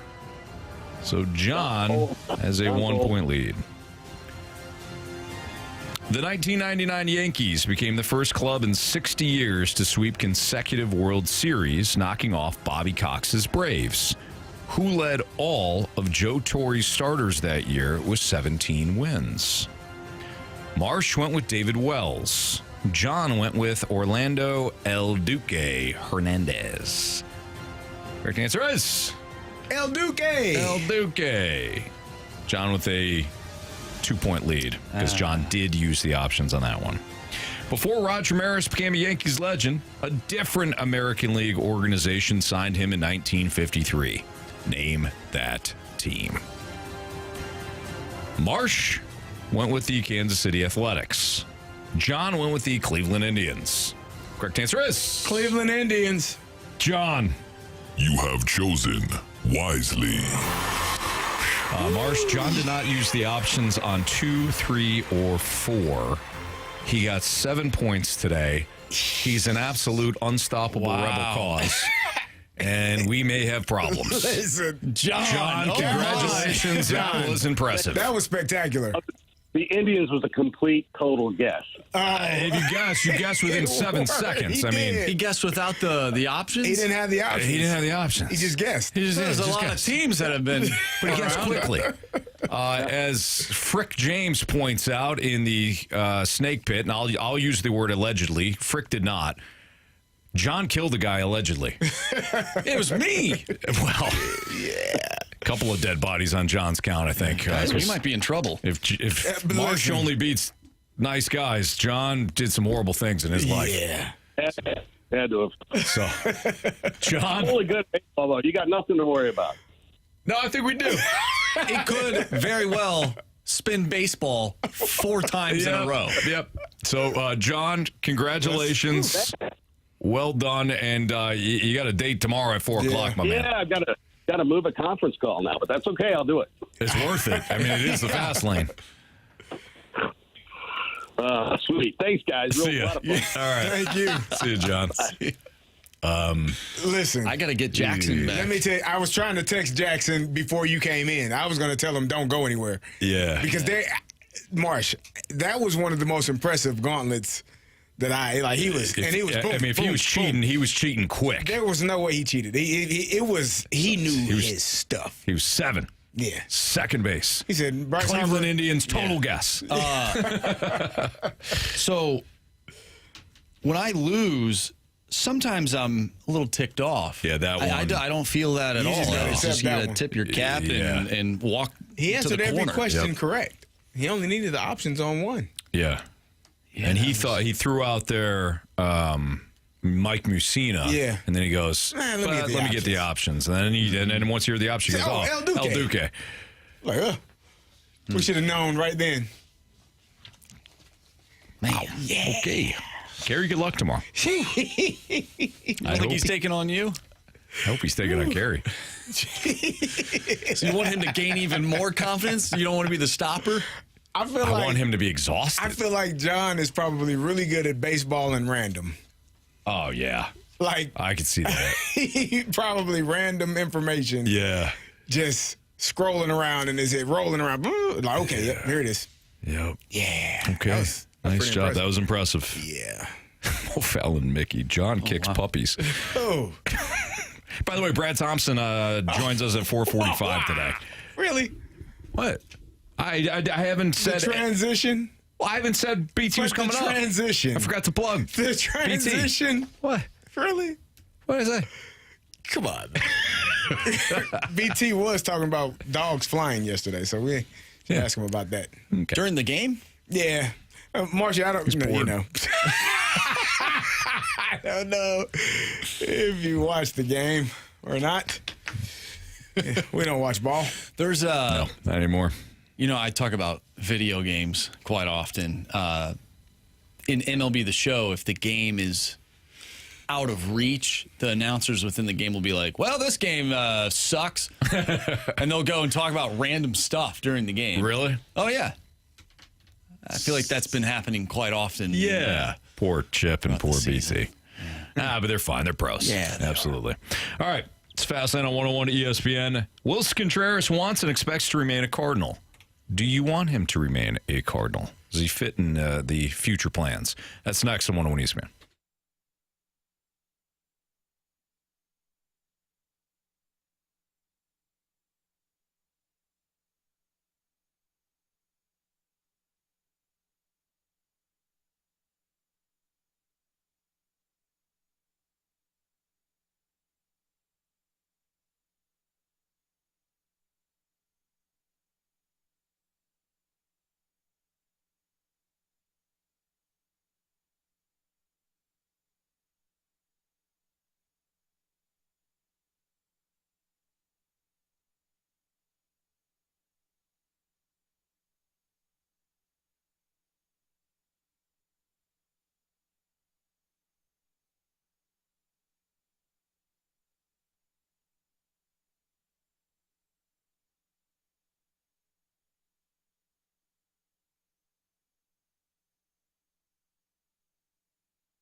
with Carey Davis. I'm Anthony Stalter. Jackson Burkett, otherwise known as Action Jackson, needing to step in. Now, Jackson, one of the hardest working people in the building. Mm-hmm. He has his show early in the morning, of course, with TMA. Then he hangs out and does all kinds of stuff for the TMA show. And now he's got a new podcast called Movie Boy. Yeah, that's right. I got to turn my mic on. Yep. I have to turn my mic on to fine. speak. Yeah, you're my good. first time doing radio. Yeah, no, you're good. The board's different in the afternoon than it is in the morning. It's like when you're in the southern hemisphere. It's called the Coriolis effect. The toilets go the other way. That's correct. In the afternoon, everything's on the other side. Yeah, it's pretty wild. Mm-hmm. It's interesting. Pretty wild fact. That's why I never get behind there. That's right. Yeah. No, you're not on yet. Oh. Yeah. You're good now, Marsh. Hello? There we go. Got it. So, you can't tell because you really can't hear a damn thing. No, it's called the penalty box. Yeah. Now, Marsh is sitting in the penalty box because John came in here, Jackson, and he put on one of the single greatest performances in Gauntlet history. What was the category? Baseball. Oof. Yeah, Jackson, it was to the point where as Marshy was coming in, I was trying to call you or text you and say, don't go anywhere, because I knew there was no way in hell Jackson's going to that Marshy's going to win. Thanks for having faith in me, Carey. It's nothing against you, sir. I had faith in you. I had none. Not enough. Didn't work.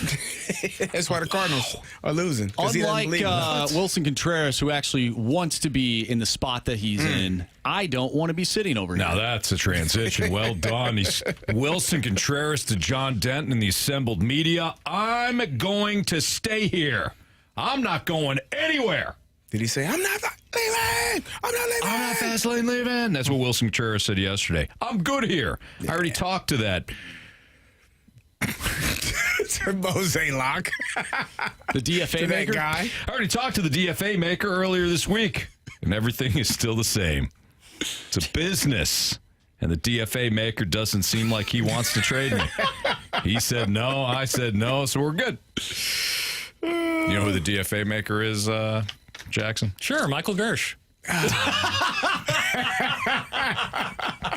Is that what he's doing? Vice President of DFA, VP DFA. It's a different DFA maker. He's the assistant DFA maker. Yeah. Assistant 2. Do you guys want Contreras to be part of the Cardinals moving forward here? Or do you feel like it's a situation where it's like, hey, if you're going to rebuild, you might as well actually rebuild? No, I want him here. I think he is he's one of the leaders in the clubhouse. He's a guy that plays with passion. I was watching that game last night. He grounded into a double play, and it's, the bottom of the 8th inning, I believe. He's still hauling ass down the first baseline. They are losing. It's 150 degrees. Ask Sonny Gray. He'll tell you. Hot and wet all day. And he's grounding into a double play in a game that you're more than likely going to lose, and he's not giving up. He's not quitting. The play he made at first base where he bobbled the ball and was able to jump and get the runner out before he got to first base. Like, this is a guy that it plays the game with a level of passion that you want every single teammate to play with. If you're a coach, you want every single guy on your team to be that, to have that nature, to have that mindset. Yes, keep him here. Don't ever leave. Never leave, Wilson. I agree. Just stay. I want somebody in the clubhouse that I feel as though could stab somebody at any given time. It's good to have. You got usually now most teams, the good teams that I've been on, you usually have at least 2 of those guys. Mm-hmm. Because if you only have one, it can go a little haywire. You need at least 2 because that one can hold the other one accountable. True. Like everybody can't talk to the crazy guy. Like somebody has to be as crazy, have to match that level and say, hey, don't do that. I like that. And they respect you enough to say, okay, now, if you only got one of those guys, he's going to do some dumb stuff. Mm-hmm. And it's going to be problematic. We need somebody to match the freak. Yeah. Somebody going to match my freak. That's a great, interesting way to put that, Marsh. It was interesting. Yeah, but either way, I got Jackson knows what I'm talking about. I got what you're laying down there. Who are the 2 psychopaths on the Steelers then? James Harrison. And? Carey Davis. Really? Yeah. You were the nut job on the Steelers? On the offense. Yeah. I like that. Yeah. I can see it. Yeah. This Big Ben's not going to do it. Nah. Somebody got to tell him, hey, don't do that. Mm-hmm. Yeah. I like that. Yeah. Okay. You have at least 2. Hey, at least. It makes sense to me. The math adds up. At least 2, no more than 5. If it's 5, then you're the Bengals of like the 2000s. There, it's too much. You got 5. It is a bleep show in there. 2014 Rams would have liked to have a seat at this table. Yeah, no kidding. Yeah, I like that. Wait, 2014 Rams? I believe that's the year. Oh yeah. That was Isaiah Peed. That was Stanley. Zach Stacy, right? Was Zach Stacy on that team? The Jackrabbit, Janoris Jenkins. What's the receiver name from West Virginia? Brian. No. Tavon Austin. Not Tavon. Stephen Bailey. An American hero. He got shot in the head. Protecting his his kids. Yeah. American hero. Those 2000 Rams, there was some crazy spit going on. Yeah. I would say.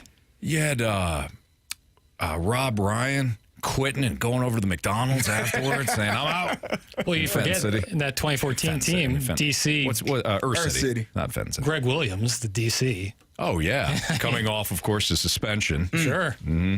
Anyway, so we're all on the same page here. We want Wilson Contreras here. I want him here for sure, but I feel bad for him because I would like to see him play for a winning ball club.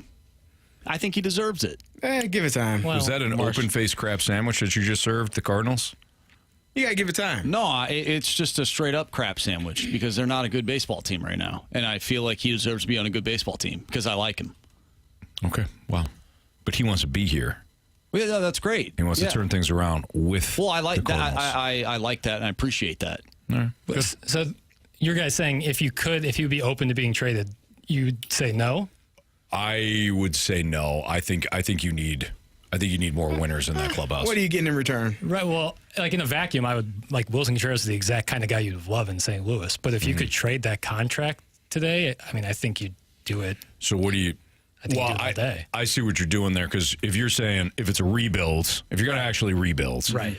That's one of the contracts you have to move. I mean, we're filled to the gills with catchers who can't catch. Very, very true. Yeah, but even the ones that play catcher. But on the flip side, you've got catchers that can play other positions too. Play. You know what I mean? Yeah, play. That's the positivity that we've been looking for all day. You got it. Yeah.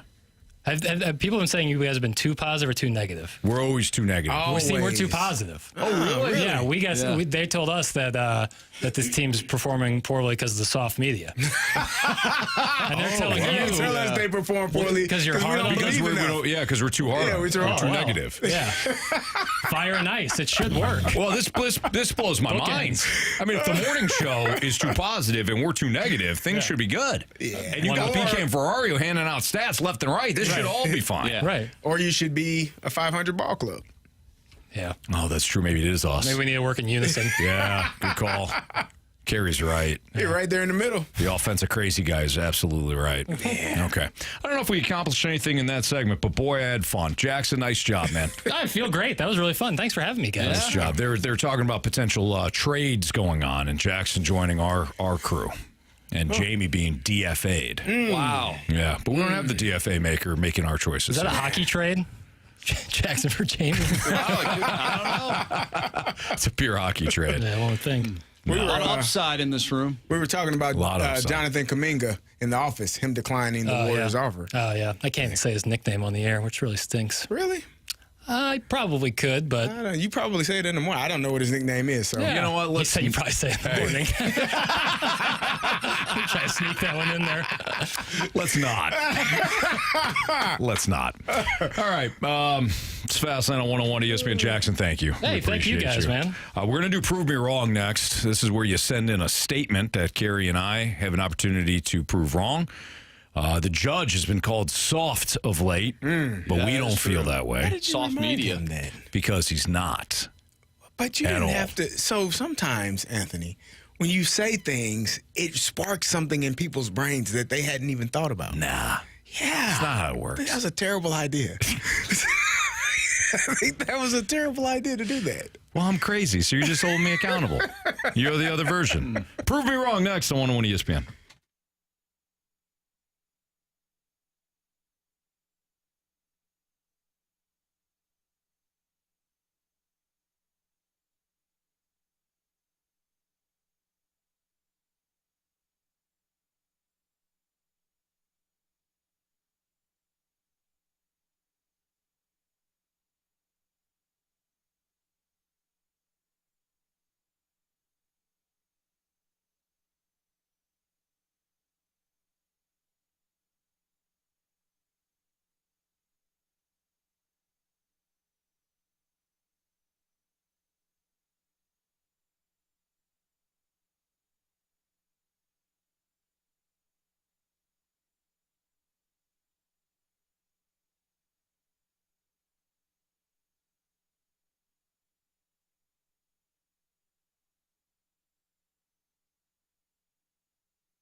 Hi, it's Steve Mann. Have you heard the commercials for the Mark Patrick Stop Smoking seminars? And they said only $49.99 and it could work for you. So I thought, that's not even a week's worth of smoking. So I went. And guess what? It did work for me. You know, my friends and family are still amazed. I quit smoking.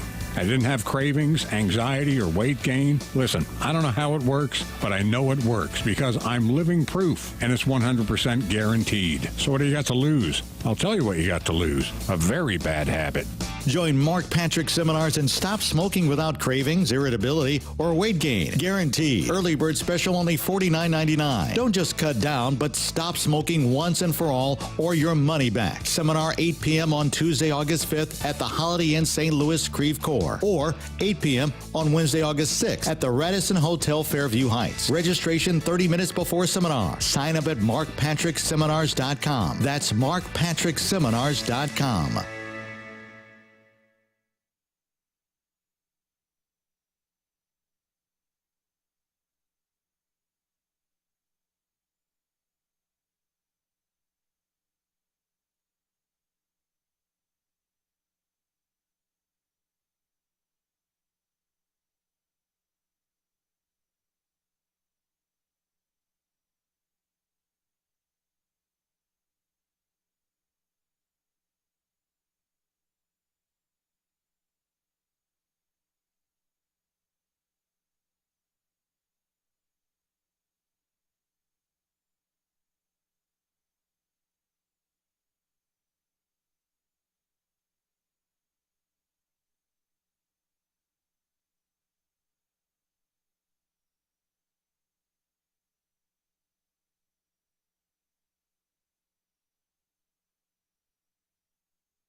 You may have heard Doug Voss and Safe Money Radio. His shows have been on several radio stations for many years. Now he can be heard every Sunday from 10 a.m. to 11 a.m. on 101 ESPN. Doug's super excited to get to the ESPN audience as he's a huge St. Louis sports fan. Doug is an expert at minimizing the impact of market volatility on his clients' assets. So catch Safe Money Radio every Sunday at 10 a.m. on 101 ESPN. Doug Voss is a registered representative. Security is offered through D.H. Hill Securities LLLP. Member FINRA and SIPC.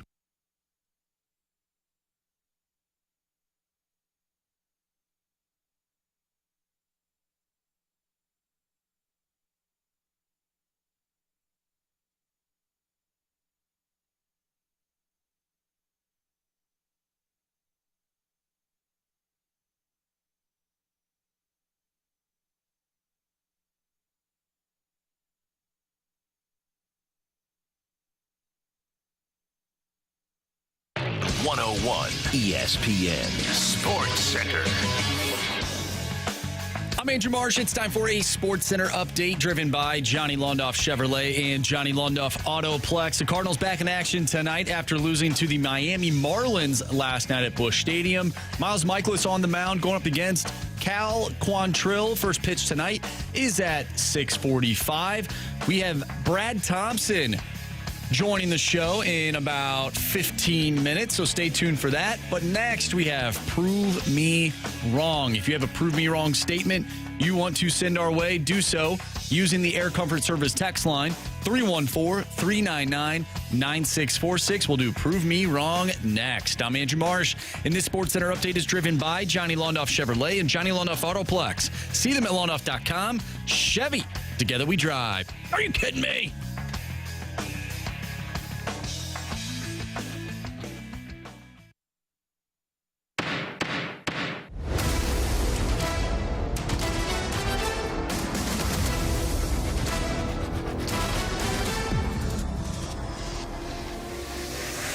Prove me wrong, kids. Prove me wrong.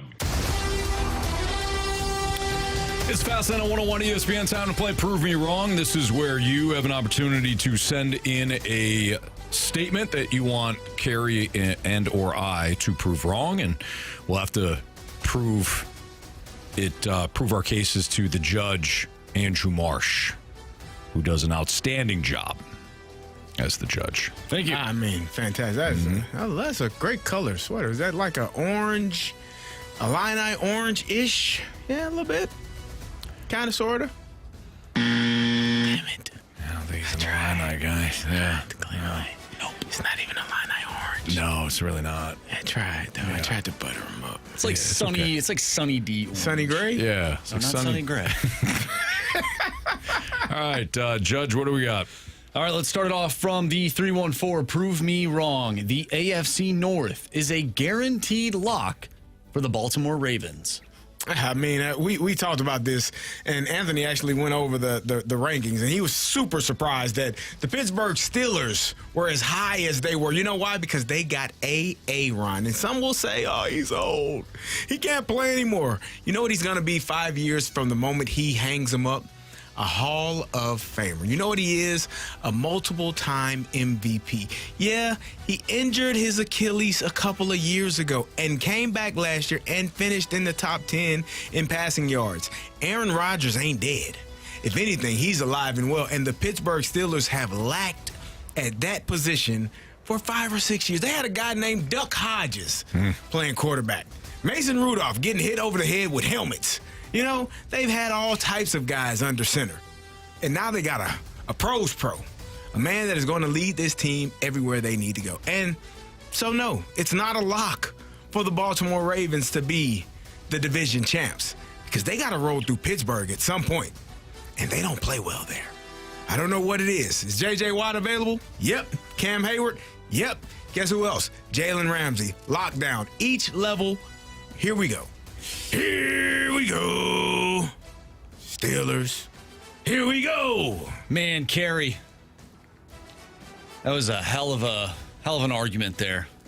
But if you were to watch Reacher, you would know that details matter, especially in an investigation. Last time I checked, J.J. Watt is not a part of the Steelers. I said T.J. I heard J.J. I said T.J. We may have to I said appeal T.J. this one. We may have to appeal this one, Judge. Details do matter, Your Honor. Pretty sure I heard JJ. We'll see what the text line thinks. Maybe we'll revisit this I think one. we're going to have to pull this audio for sure. We'll have to revisit it. Need my ding.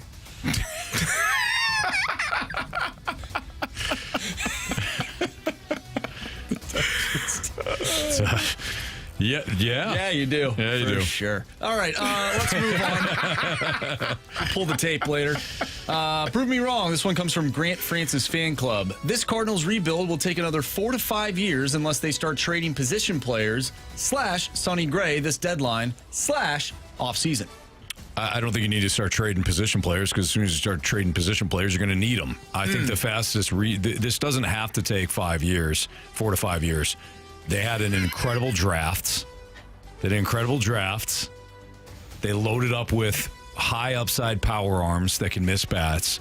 If they reinvest into their starting pitching, they have enough hitting to turn this around relatively quickly, within 2 to 3 years. I don't think it's going to take 5. And I definitely don't think you need to start trading a bunch of position players right now. Trying to do what? Acquire pitching? That's what you're doing through the draft right now. And you can use some of the expired contracts coming up to fill that same need. I could tell that you actually meant that. I did, yeah. Yeah, I could tell in your face. Thanks, guys. Yeah. By the way, we want an update. I need to pull the audio. Yeah. Well, you're calling literally hundreds of people liars. No, I'm not saying that they're liars. I just need to hear it from myself. Say if you say J for T, then yeah, you said T. But I definitely, almost 100% sure. You sure you weren't thinking of Pride of Central Michigan, J.J. Watt? Nah. All right. He went to Wisconsin. I don't blame you. Well, he did eventually. Yeah. Thought I said TJ. The hell would I say J.J. Watt? He ain't played in ages.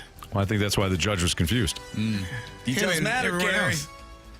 Details matter, especially in Prove Me Wrong.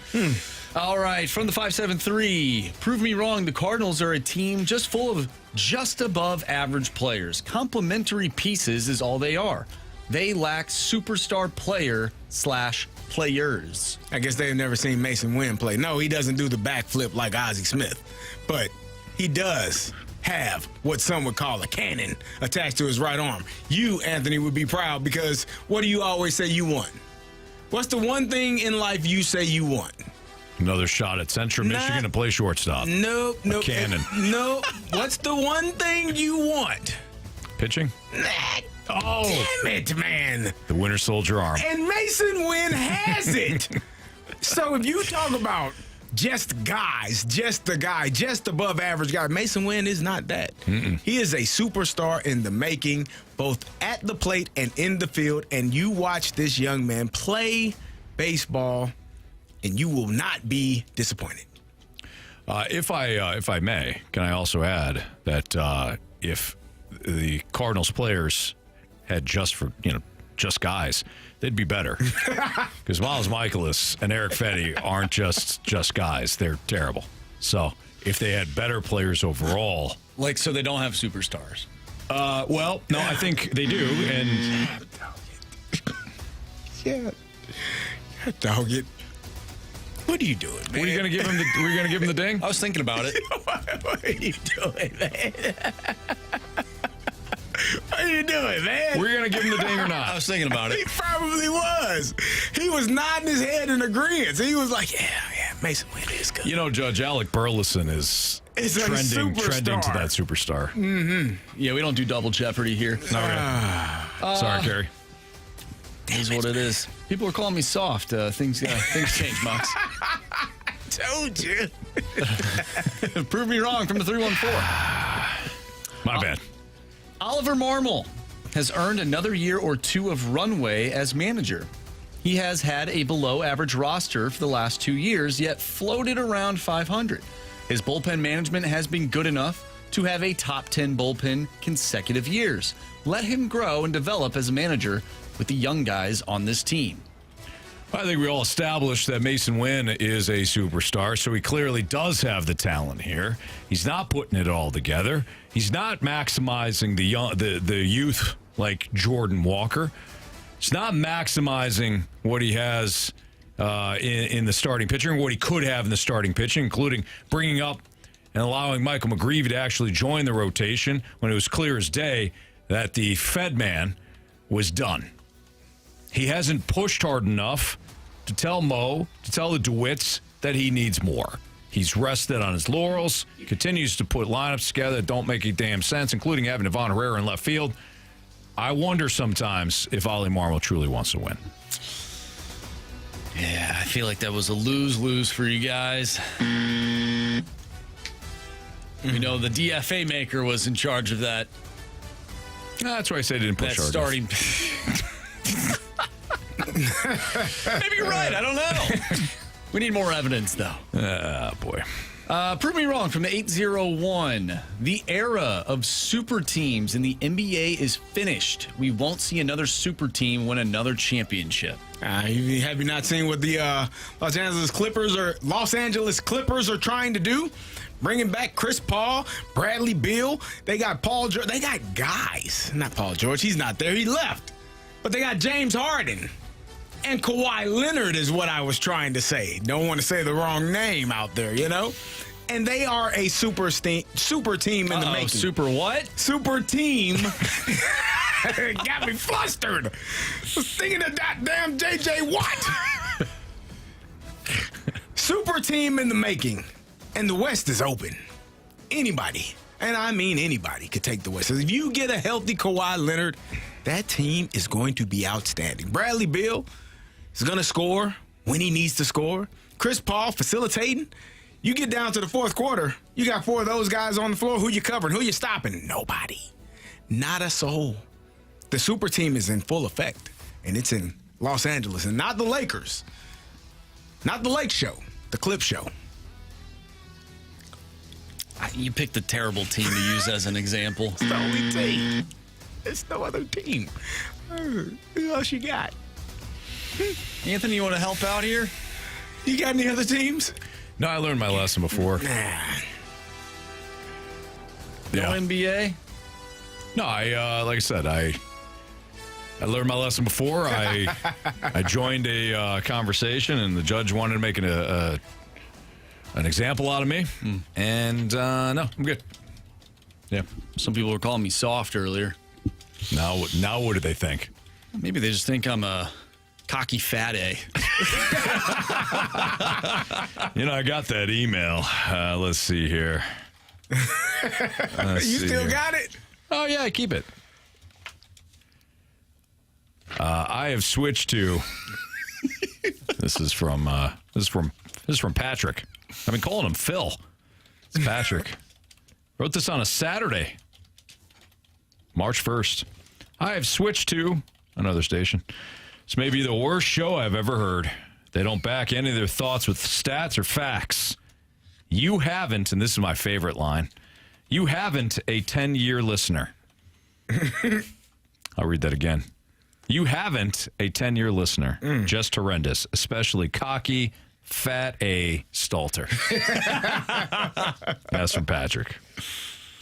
He was so passionate about that, he wrote that 5 o'clock on a Saturday. Yeah. You had him upset. I did, yeah. Must have been listening to the podcast. Brought to you by Schaefer Door Company. Ooh. All right, let's get to our guy, Brad Thompson. Talk to him about the Cardinals, who's staying, who's going, and how difficult is it to pitch in July? Brad might know. Next on 101 ESPN.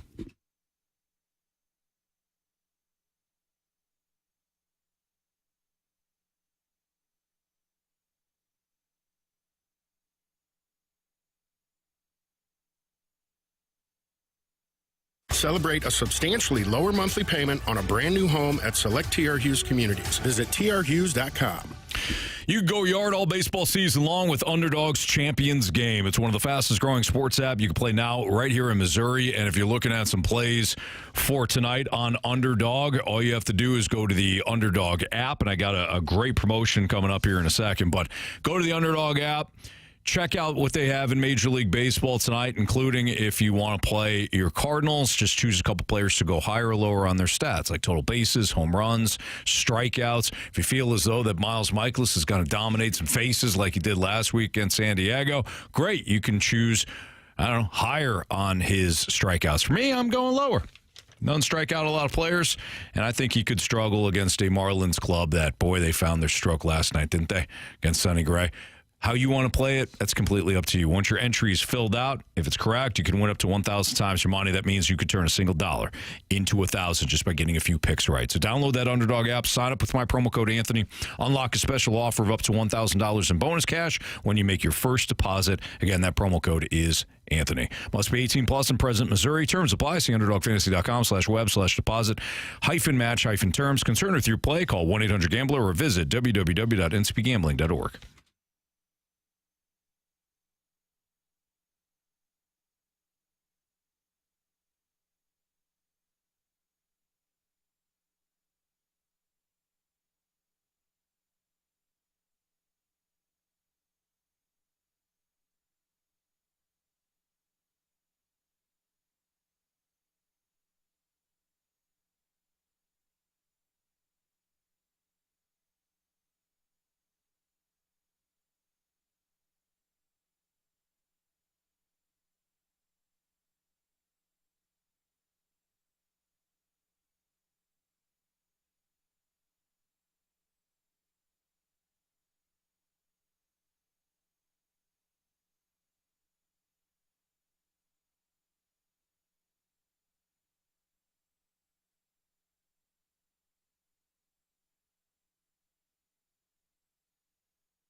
If you're on a weight loss drug right now, listen up. I'm Charles D'Angelo, the weight loss coach. I lost 160 pounds and have kept it off for over 20 years. Since then, I've helped thousands of people to do the same. Not with meds, but with mindset, structure, and accountability. If you're using a medication to help with hunger, great. But what's your plan for when it stops working, or when your body adapts, or when you want to stop? The truth is, the drug might help you eat less, but it doesn't change how you think about food. It won't build the habits you need to sustain your results for life. That's where coaching comes in. My clients don't just lose weight, they change their lives. If you want this to be the last time you lose the weight, go to charlesdangelo.com and schedule your free coaching consultation. Whether you're on medication or not, let's make it stick. Visit charlesdangelo.com today to schedule your free coaching consultation, or call my office at 314-495-3228, or visit charlesdangelo.com. That's charlesdangelo.com.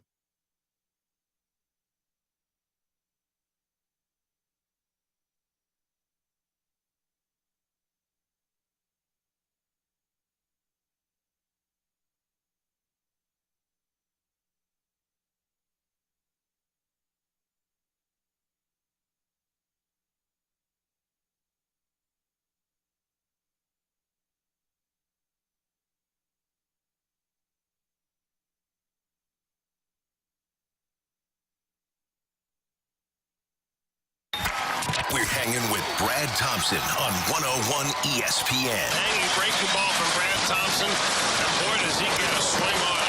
Lift and separate and see you later.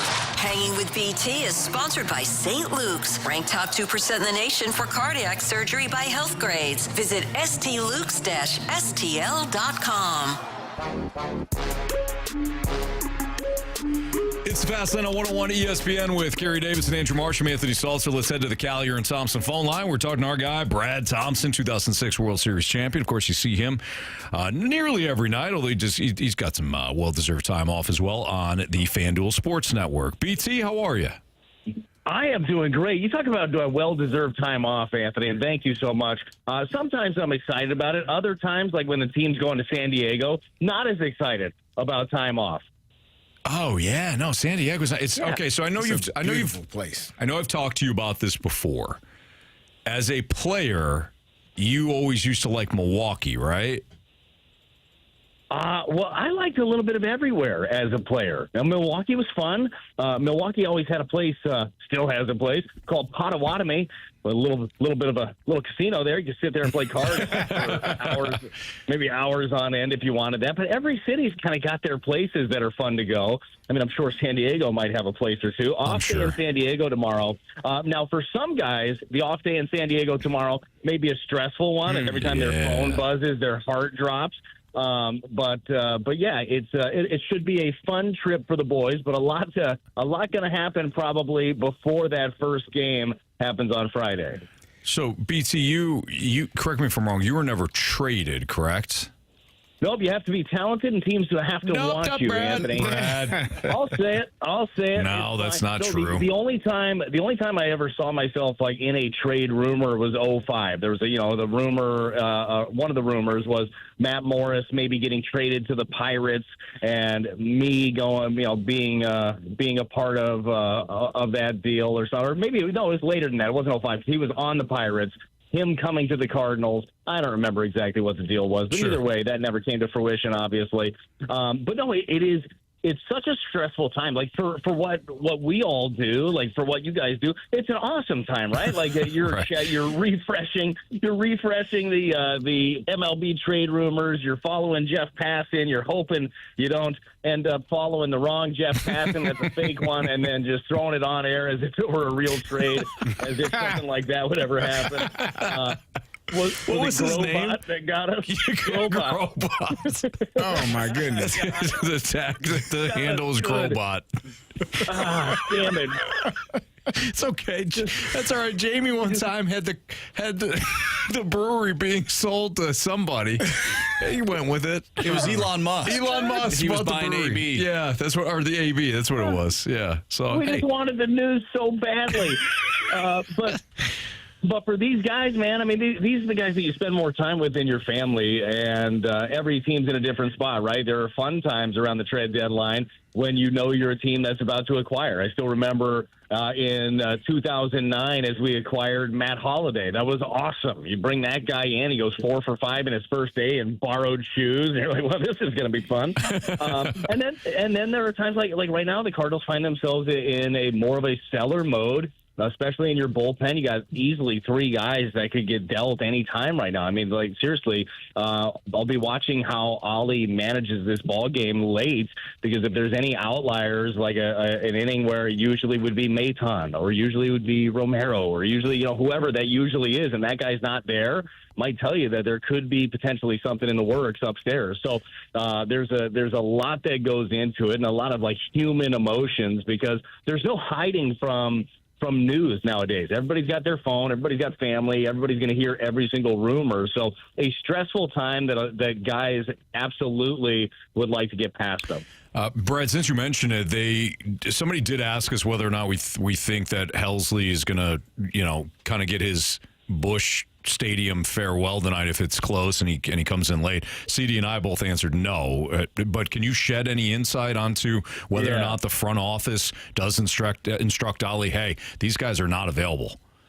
I cannot shed direct insight, but I would tell you that if there is something close, a deal close with Helsley, I don't think it would be a smart business move to put him in the game, right? I mean, God forbid something happens and then a deal would end up falling through. And the same thing goes for Maton, same thing goes for Matt, same thing goes for anybody that might end up being in a deal, which sucks, by the way, because you would love to. Ryan Helsley's your longest tenured Cardinal, was drafted all the way back in 2015, I believe it was. And the fans would, if he is going to get traded, would love to be able to give him a send-off, whether it's a save situation or not, but it's risky business running him out there for another one. So if I had to guess one way or another, if the deal's close, I would say no, there will not be a send-off. BT, we were talking about Sonny Gray and his performance last night. Not terrible, but complaining about the heat and how wet the ball was. Can you talk to us about just what that moment is like, or how that is? You pitched here in July and August. Is it that difficult? I mean, we saw Sandy Alcantara kind of going through the same thing, maybe not to that degree, but what is that moment like, and how hard is that if you can't find the grip on the ball? Yeah, look, it's not easy by any means, and it's definitely another element. And back when I played, they weren't quite as strict with how you get a grip, we'll go with, right? So guys maybe could get a grip a little bit better rosin back then, I think. And then on a sunny day like that, a little bit more sunscreen, and boy, those forces combined into a little bit of grip.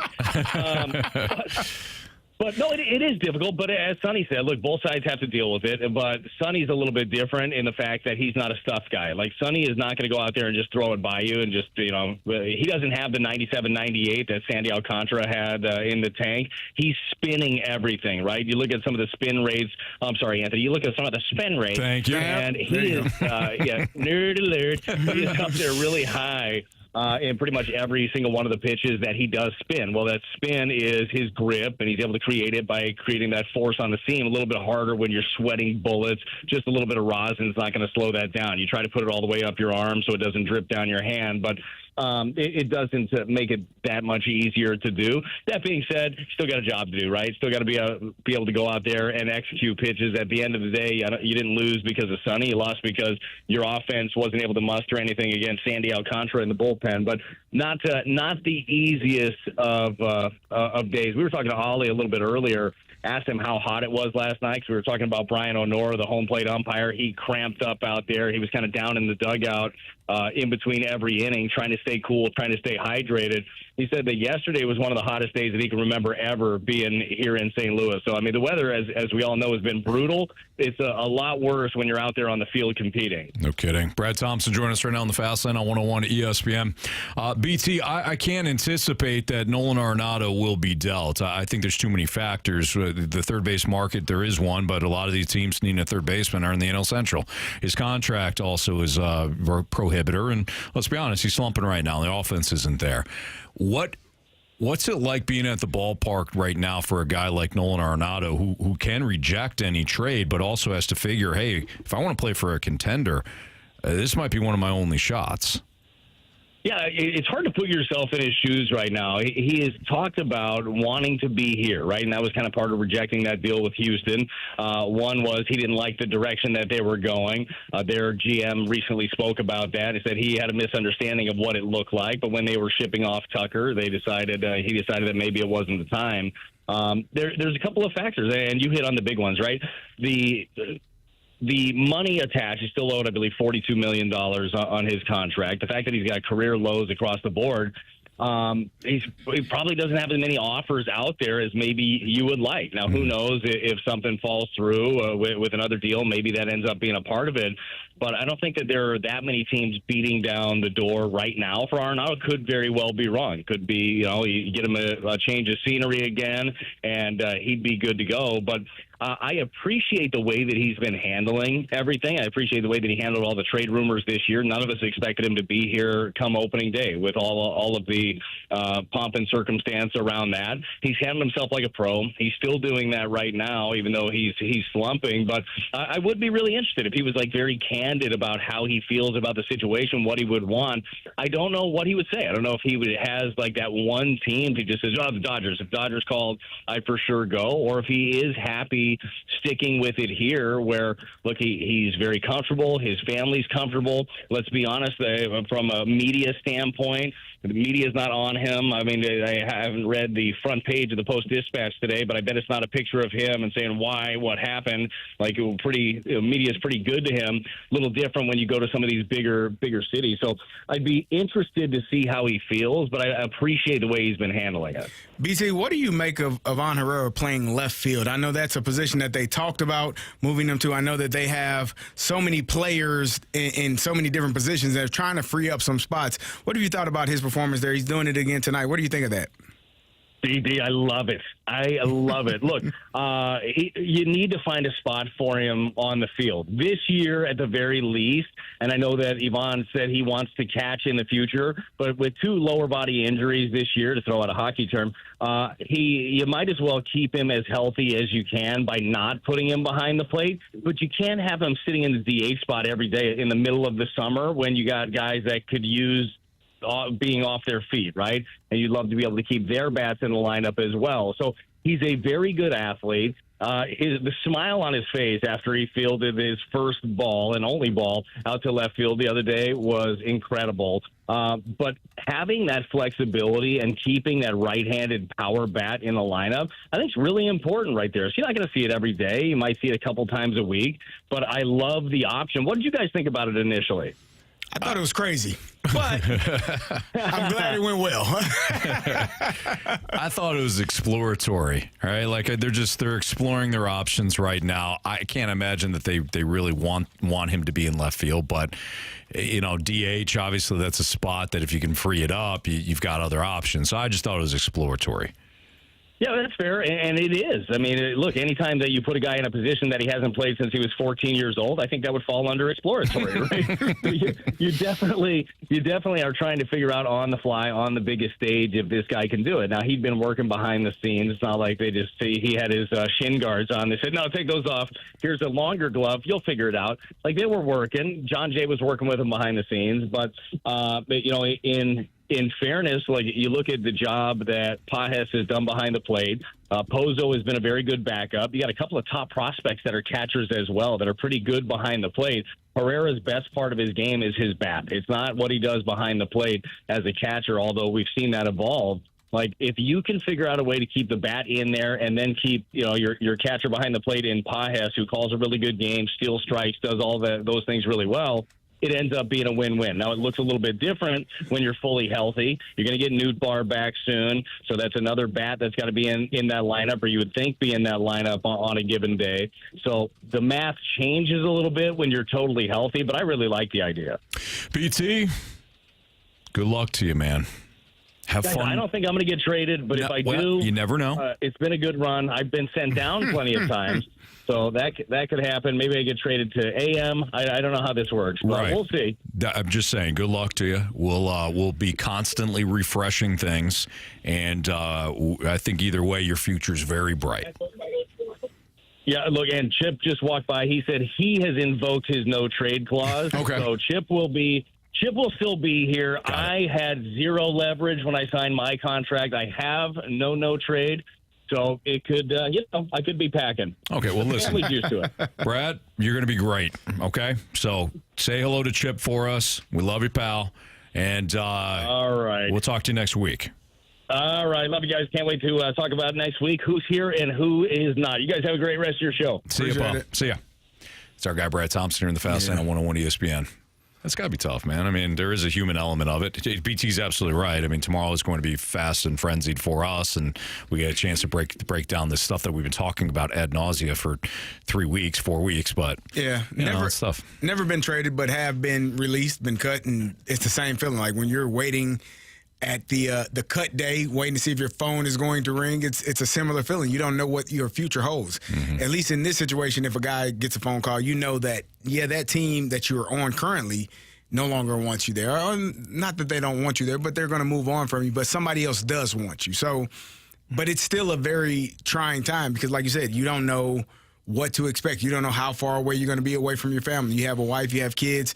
They're about to start school up, so you're probably not going to enroll them in school specifically because if you have an expiring contract, you don't know where you're going to be in 2026. So it's a lot going on for these families, for these men and their families going through that right now. So, hopefully they get it all done and the players can figure out exactly where they're going to be, if they're going to be moving.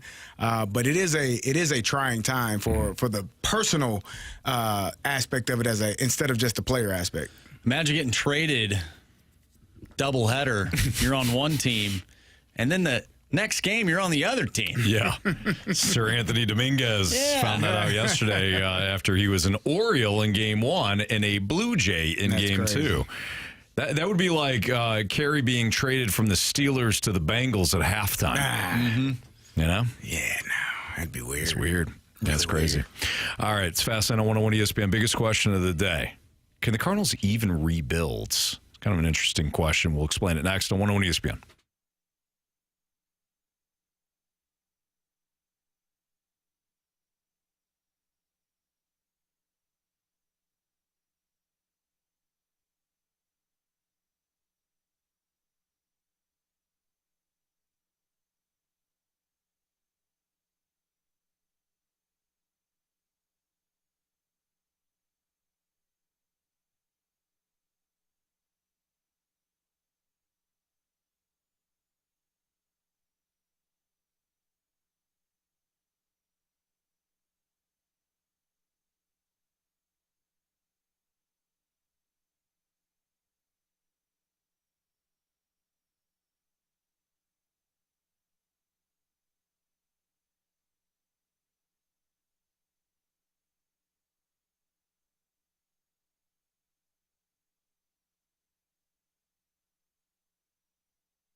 biggest question of the day. Brought to you by Mentality. Our patients experience a 30% increase in testosterone levels. Reclaim your health at mentalityhealth.com/radio.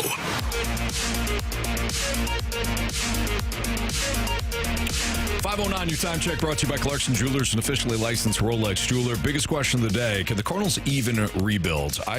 Marsh, you and I were having this conversation in the office before the show, and you were, I forgot which thread you kind of opened it up with, but once we started pulling on it, I said, if this was a true rebuild, you would have you would have Wilson Contreras out there on the trade market. I remember what it was. I asked you the question. I said, would you rather go through a rebuild or would you rather go through a retool, an extended retool where you don't completely tear it down, but you're not necessarily progressing? And it might take longer than an actual rebuild, but the rebuild is going to be painful. For sure. That's what it was. You're right. Good memory. And I said to you, I don't think the Cardinals can actually rebuild. I don't think it's a full rebuild. Wilson Contreras exercised, he talked to Mo. He's not going anywhere. Sonny Gray has said, I'm not going anywhere. Nolan Arenado may very well reject any trade that he could be a part of within the next 24 hours. And we're now less than 24 hours away from the MLB trade deadline. Those are some of the guys you would look to deal if you were in a full rebuild. It wouldn't just be Ryan Helsley, Steven Matz, and Phil Maton, the expiring contracts. You would look to trade off some of these guys that would have legit value. Sonny Gray might not be able to pitch in July when it's hot, but the guy still has plenty of value. Wilson Contreras still has plenty of value. You would be looking to move those deals or move those contracts just as the Cubs did when they completely rebuilt things in 2016. First thing they said was, who has value on the contract or on the market? They don't. They don't. So I don't think the Cardinals can do a true rebuild. What are the what? I don't know that. They got to tear it down, and I think they are as much as they can and maybe not to the studs. Yeah, but you are tearing it down. You began that with the draft. You're going to continue that with what this trade deadline looks like and moving on from some players and hopefully getting some prospects that can help you in the future. I don't know that you're going to move on from any of the starting pitchers in this trade deadline because you need those guys to finish out the season, and if not, you're going to be struggling. Yeah. But the relievers, if you get something in return, you can bring up, you can bring up a couple of guys. Maybe some of those guys are ready to be in the bullpen that you do get back in the trade. I think this is as close as you're going to get to a tear down and rebuild that you will probably get in Cardinals history. Sure. In Cardinals, in the history of what they are, who they are. Carey. And I think it's needed. I couldn't agree more. Okay, so that you actually, what you just said, one, I completely agree with you, Carey. They are doing whatever you want to call it. They're drawing as close to a rebuild as they can. Right. Chris also mentioned something in the snake pit. Chris said, rebuild or not, the Cardinals have to try something different than what they're doing. Completely agree. This is where I do have, I don't know if you want to call it like some positivity or some optimism, but while it's late, it's better late than never to realize that what you have been doing over and over again has caused you to be behind the times. I do like that they are, and I used this, metaphor before, where the ship has gotten off track, and it's just been, floating out into the abyss. They have realized now that they have to turn that sucker around and get back on track. That's what I believe they're doing now. It's just going to take some time. All right. And I know Cardinals fans are frustrated, but you are hitting the reset button finally. So while it's not a full rebuild, they're rebuilding as much as they can.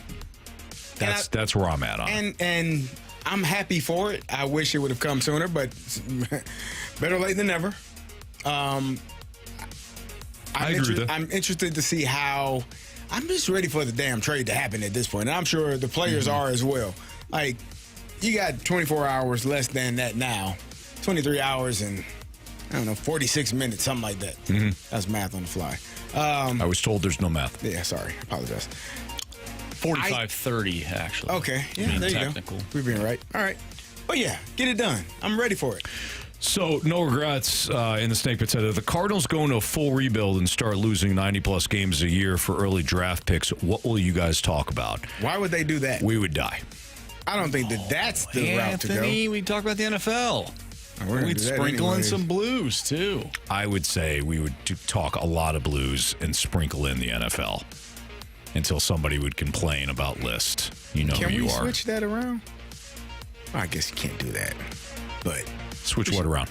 Talk a lot of NFL and sprinkle in everything else. But you know the blues exist, Carey? Yeah, I do. You pile? Steaming pile. Steaming pile? Mm-hmm. Yeah, no, we wouldn't make it. So let's not do that. All right. Actually, you know what we'd probably do? Talk a lot of blues, talk some football, and mostly movies. Nah, I'm cool with that. Yeah. Mm-hmm. Yeah, I'm cool with talking movies. Well, if you watch them. I do watch movies. I just don't watch all the series. Have you all watched Dexter? Yep. Yes. The new one? No, not exactly. As good. That's not as what? good. You haven't even watched it yet. Not the same guy. Is it not? It's a different actor. I'm out. Really? Yeah. Are you sure? Yeah, it's like watching the Han Solo movie. Which Dexter is this that you speak of? The original guy. And he's not in the new one. He's not? Is he not?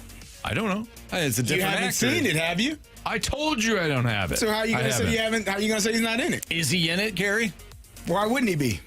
Because it's a different actor playing Dexter. Who said that? Well, that's what I read on the internet. Don't believe everything you read. What? Who said that? A lot of people.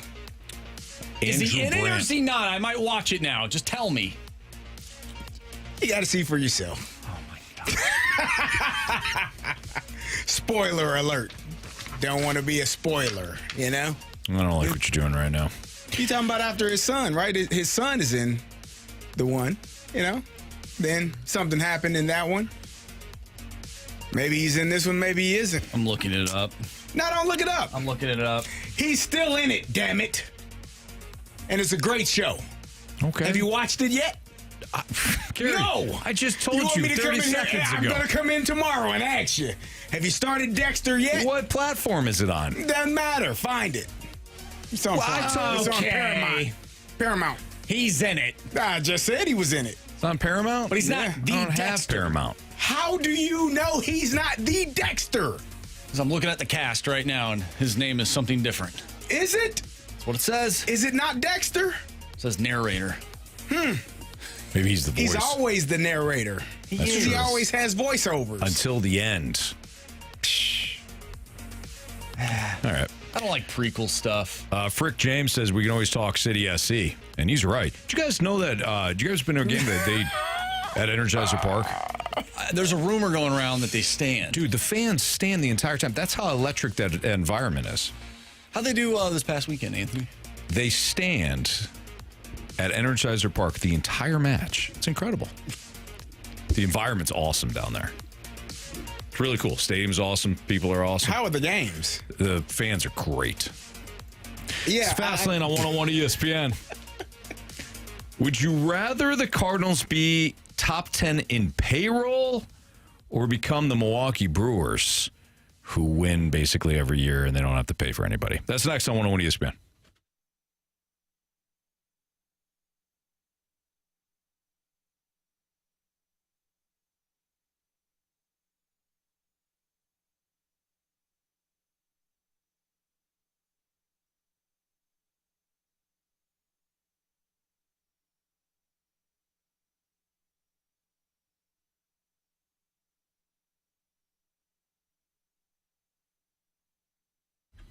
You got to head out to Auto Centers Nissan. If you're looking for a new ride, they've got them. In fact, they've got over 1,000 vehicles all in one location. We're talking about brand new vehicles like the 2025 Rogue, 2025 Pathfinder, 2025 Murano, all built in the USA, by the way. Or they've got different makes and models when it comes to their used vehicles. And if you are looking at a used car, Auto Center says 0 down and no payments for 3 months. They have 0% APR for 60 months, 0 down and no payments for 3 months on those previous vehicles I told you about, the Rogues, the Pathfinders, and the Muranos. I love the Murano, by the way. Driving that right now. A lot of people have chatted with, if they see me pull up, they're like, man, that Muranos, that's a sharp-looking ride there. I agree. Looks awesome. And remember, at Auto Centers Nissan, every new vehicle comes with dealer pricing, a lifetime warranty, and a 30-day return promise. So get out to Auto Centers Nissan in Herculaneum, right off I-55. No hunting across different lots, no games, straight-up deals with Auto Centers. So visit them again in Herculaneum or online at autocentersnissan.com.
Would you rather the Cardinals be top 10 in payroll or become the Milwaukee Brewers? Now, let's clarify here for a second. The Milwaukee Brewers are one of the smartest organizations in baseball.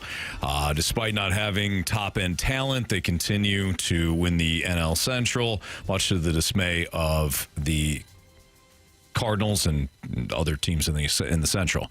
So what we're really saying is, and Milwaukee hasn't won anything yet, so it's easy to just say, well, give me the top 10 payroll. But keep in mind, the Brewers, at some point, because they're constantly in it, because they have the scouting, and they do have, while they have limited resources, they do have some resources to eventually maybe bring in another big-time star. Mm-hmm. Even though they're not top payroll, they're still, you get one of the smartest organizations in baseball. If you do choose the top 10 payroll, great. Doesn't guarantee you anything. And you may have some really bad contracts that you have to deal with. So the flexibility might not be there. Carey. I just want to win, man. Yeah, how can we win? I don't care if you pay a lot. I don't care if you scout well. I don't care if you draft and develop. I don't give a damn how you do it. Get it done. You don't give a damn? No, you don't give a fast lane? Nope. I don't. That's all I want. I want dubs. I want more dubs than L's. All right. I want a run differential that's in the green when I look at it, not in the red. on the positive side of things, I'd rather my team be at the top of the division instead of the bottom. How do you do that? Yeah, if you want to save money and penny pinch and you're able to scout and develop those guys, by all means, do it. If you got Dodger money, some people call that fast lane U money, spend it. Whatever you got to do to win. Okay. The great guy once said, I don't remember where, just win, baby. Nike. That's just do it. Oh, damn. Yeah. But yeah, give me a win. Okay. And 100 of them, if I'm not asking too much. No. Can I get 100 plus? Well, Please? Let's not be greedy. 100 would be just fine. I want more. Okay. All right, so you're just saying you don't care how it's done. I don't care how. Can I tell you something, Carey? I've made that argument before because people are like, you have to spend more, you have to do this, that, and the other thing. And I've often questioned those fine folks.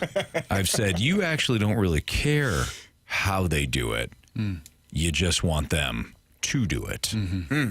Get that W. You don't really care if they're an analytic team. Carey, I'm going to push back on you on this one, too, because I feel as though you're one of the biggest haters of analytics of all time. If the Cardinals were so analytically driven that you threw up every time that you saw those stats that are being put in front of you, but they won, you wouldn't actually care. I wouldn't. I would throw up, though. But if it works, now, Anthony, I do believe that there is there comes a time where it's too much. You got to let the kids play, as they say. Let the kids play. You got to let them play. Can't over-analyze things or just give them too much information download. Just too much overload. Information overload. Yeah. You can download stuff, too, I'm sure. I don't want to download, but I don't want to overload. There'd be robots if you were downloading stuff. We used to have computers that if you did too much downloading, whole computer would crash. Definitely don't want to download the wrong things. Exactly. Are we still talking about baseball? Absolutely. We are. Okay. We are. All right. Your brain is like a computer. You listening? You download too much. John's is like a computer from the Gauntlet. We found that out earlier. That guy's a machine. He was a machine. That's AI at its finest. Yeah. All right, so we're all in agreement? Aye. Okay. I'll say aye, just win? Doesn't matter how we're doing it? Yeah. Okay. We did get a text from 314. One, if you educated yourself even just a tad in soccer, instead of the condescending snark, I think you'd find some people appreciative. Two. Appreciative of what? Now we're on to number 2. Okay. Top 10 in payroll, you could stumble into a championship. Brewers have not and will not ever win a World Series, and I don't care about winning the division or making playoffs. Okay.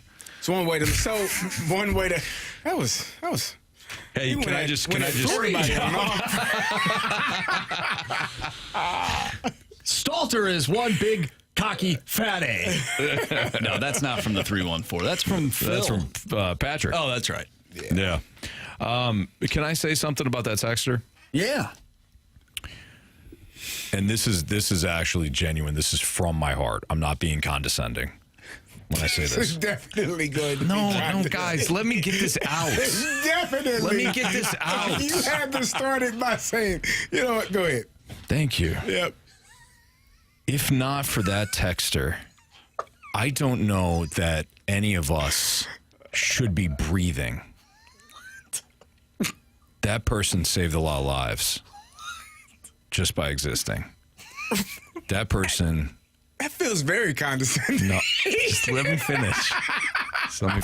It feels... Without that person Anthony texting in and changing my life with what he or she said, I'm just grateful right now. I'm grateful in this moment that person took the time to text in out of what I can only imagine is a busy day. What I'm picturing right now is a combination of a surgeon, a firefighter, and a soldier in our fine U.S. military. All combination. And how they did it, and they still still took the time to text in. I'm choking up right now.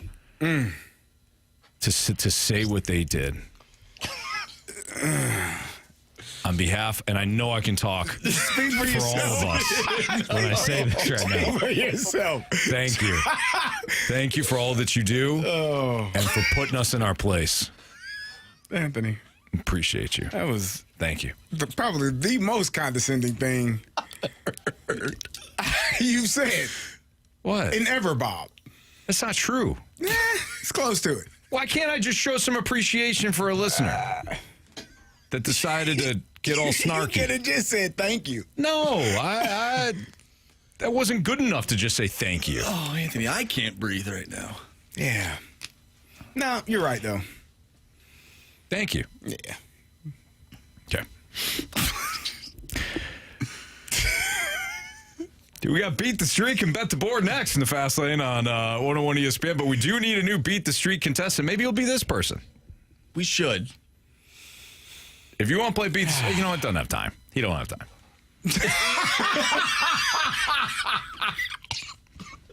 You can't research everything in the world and be one of the smartest people in the world and play Beat the Streak. We're proof of that. So anybody, text in 314-399-9646. That's not that person. To play Beat the Streak, we'll do it next on 101 ESPN.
So the Federal Reserve, I think, was meeting either today or tomorrow, and my guy Stewie is always making sure that he understands where rates are heading because of things like the job reports and the regular listeners know I'm not too bright. I am not on top of all of the things that are going on with the Federal Reserve or things that are going to affect my money and impact my money. But Stewie is. He needs to be your guy. Give him a call, 314-324-4440. You can call him day or night. Text him if you want. Shoot him a text and just say, hey, listen, I heard Anthony and Jamie talking about you on 101, and here's my situation. Maybe you're in a spot where you're dealing with some debt right now, and debt can be a scary thing, keep you up at night. There are resources that can help you manage that debt, get your life back. But you do have to, again, pick up that phone, call Stewie, text him if you want to. He can provide you a lot of information that maybe you never thought of, and you might think that your situation's horrible and you got no resources to help you out. Stewie can help you. Again, that phone number, 314-324-4440. Call or text him. And if you miss that number, you can always Google the Bagel Loan. NMLS number 226715.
101 ESPN Sports Center.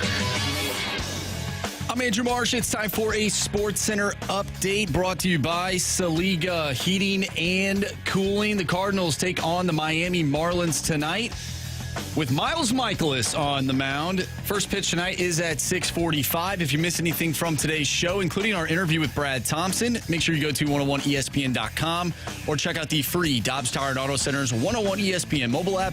Just head to the podcast page and you'll find all of our shows and all of our interviews there, and it's all brought to you by the Schaefer Door Company. We have Beat the Streak and Bet the Board coming up next. I'm Andrew Marsh, and the Sports Center update is brought to you by Saliga Heating and Cooling, a Daikin heating and air conditioning dealer.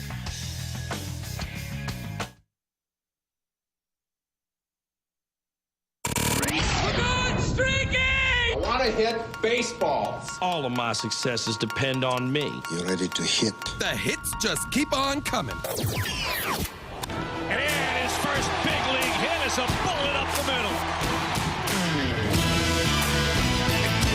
Not all heroes wear capes. But Jack does. Jack is on the line right now. Jack sent in the points that Jack, you just delivered the knowledge overall. And you delivered it the last segment, my man. And now you're playing Beat the Streak. So we appreciate you. Welcome to the show. It's just my role as to make sure that you are just up to speed on all knowledgeable things. No, I'm just kidding. Have some fun with it. And I do love soccer, but I understand it's not for everybody. No. And a great father. I hear the little one who's the little one in the background? Yeah, I got my daughter with me. We drive home about this time every day, and she always has to hear the Saliga and say it in the funny voice. The Saliga Heating and Cooling. Nice. She has to say it in the funny voice, or I get in big trouble. So I like that. What do you want to shout her out? You don't have to say her name. I know some parents don't want to do that. But hi. Can you say hi? Say hi. Hi. Hey, sweetie. Well, Jack, I appreciate you understanding that nobody's safe, including me, including you. We appreciate you listening to the show. We all got to laugh at each other at the end of the day and not take ourselves so seriously. You're darn right. And I will say this, Jack, I'm getting more and more into soccer because my son, Killian, loves it. So I'm learning. Yeah. In about 10 years. What's that? Every city fan you will talk to will agree that they stink and they're no good and they need some change. So hopefully that will happen. Hopefully that will happen. Absolutely. Well, Jack, we appreciate you playing. Do you know how Beat the Streak works? Yeah. I just pick a player I think is going to get a hit, right? Yep. That's it. That's correct. Yep. And I don't think we're doing well, so you might have an opportunity to go quickly here. Yeah, Anthony, you lead the pack with a streak of 2, and all of us did not get a hit yesterday. So it will go you, Anthony. You'll go first. Jack will go second. I will go third. Carey will go fourth, and Jamie will go last. Okay, so Jack, you go second, like Marcia said. I'm going to take Otto Lopez. Otto Lopez from the Marlins tonight. He's their shortstop. I think 2 people have heard of him, and he's going to get a hit tonight. I feel it in my bones. Jack, you're up. Who would you like? I will take Wilson Contreras. Is he in there? I didn't hear the lineup. Yep, he's in the. I will take him. He's the DH tonight. You got it. You're locked in. All right, who's up next, Marsh? I will go next. I am going to go with Joel Poso. All right. Give me Alec Burleson. Double down. All right, Jamie. By the way, he tweeted. He sent us his home run play, but it was a little late. But for BTS, he said Burley, then Contreras, then Herrera. So he's going to get Herrera. So there you have it. All right. Hey, Jack, again, thanks for being a great sport. Appreciate you. And hopefully you'll be back tomorrow and tell your daughter we said hello. All right. Sounds good. Thanks, fellas. All right. Take care. By the way, we're getting a lot of people from the Snake Pit asking if that was actually the real Jack from the previous segment. It was. Yep. Marsh reached right out to him. That's how we do it here in the fast lane. Yep. I appreciate Jack. Jack was cool. He was great. He was great. All right, from Bet the Board, No, I'm sorry. From Beat the Streak to Bet the Board.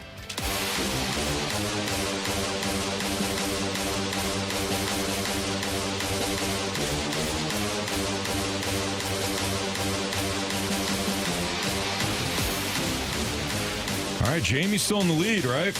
Yeah, Anthony, it's the last day. It is not the last day. That's right. Jamie thought it was going to be the last day based on some text messages he sent us earlier, but tomorrow is the last day. There are 31 days in July, Carey. Oh, yeah. So Jamie right now is leading with 12, Carey with 10, I have 9, and Marsh with 5. Jamie sent in his Bet the Board selection earlier, which was the Yankees. And we confirmed that the Yankees are still within the minus 150 range.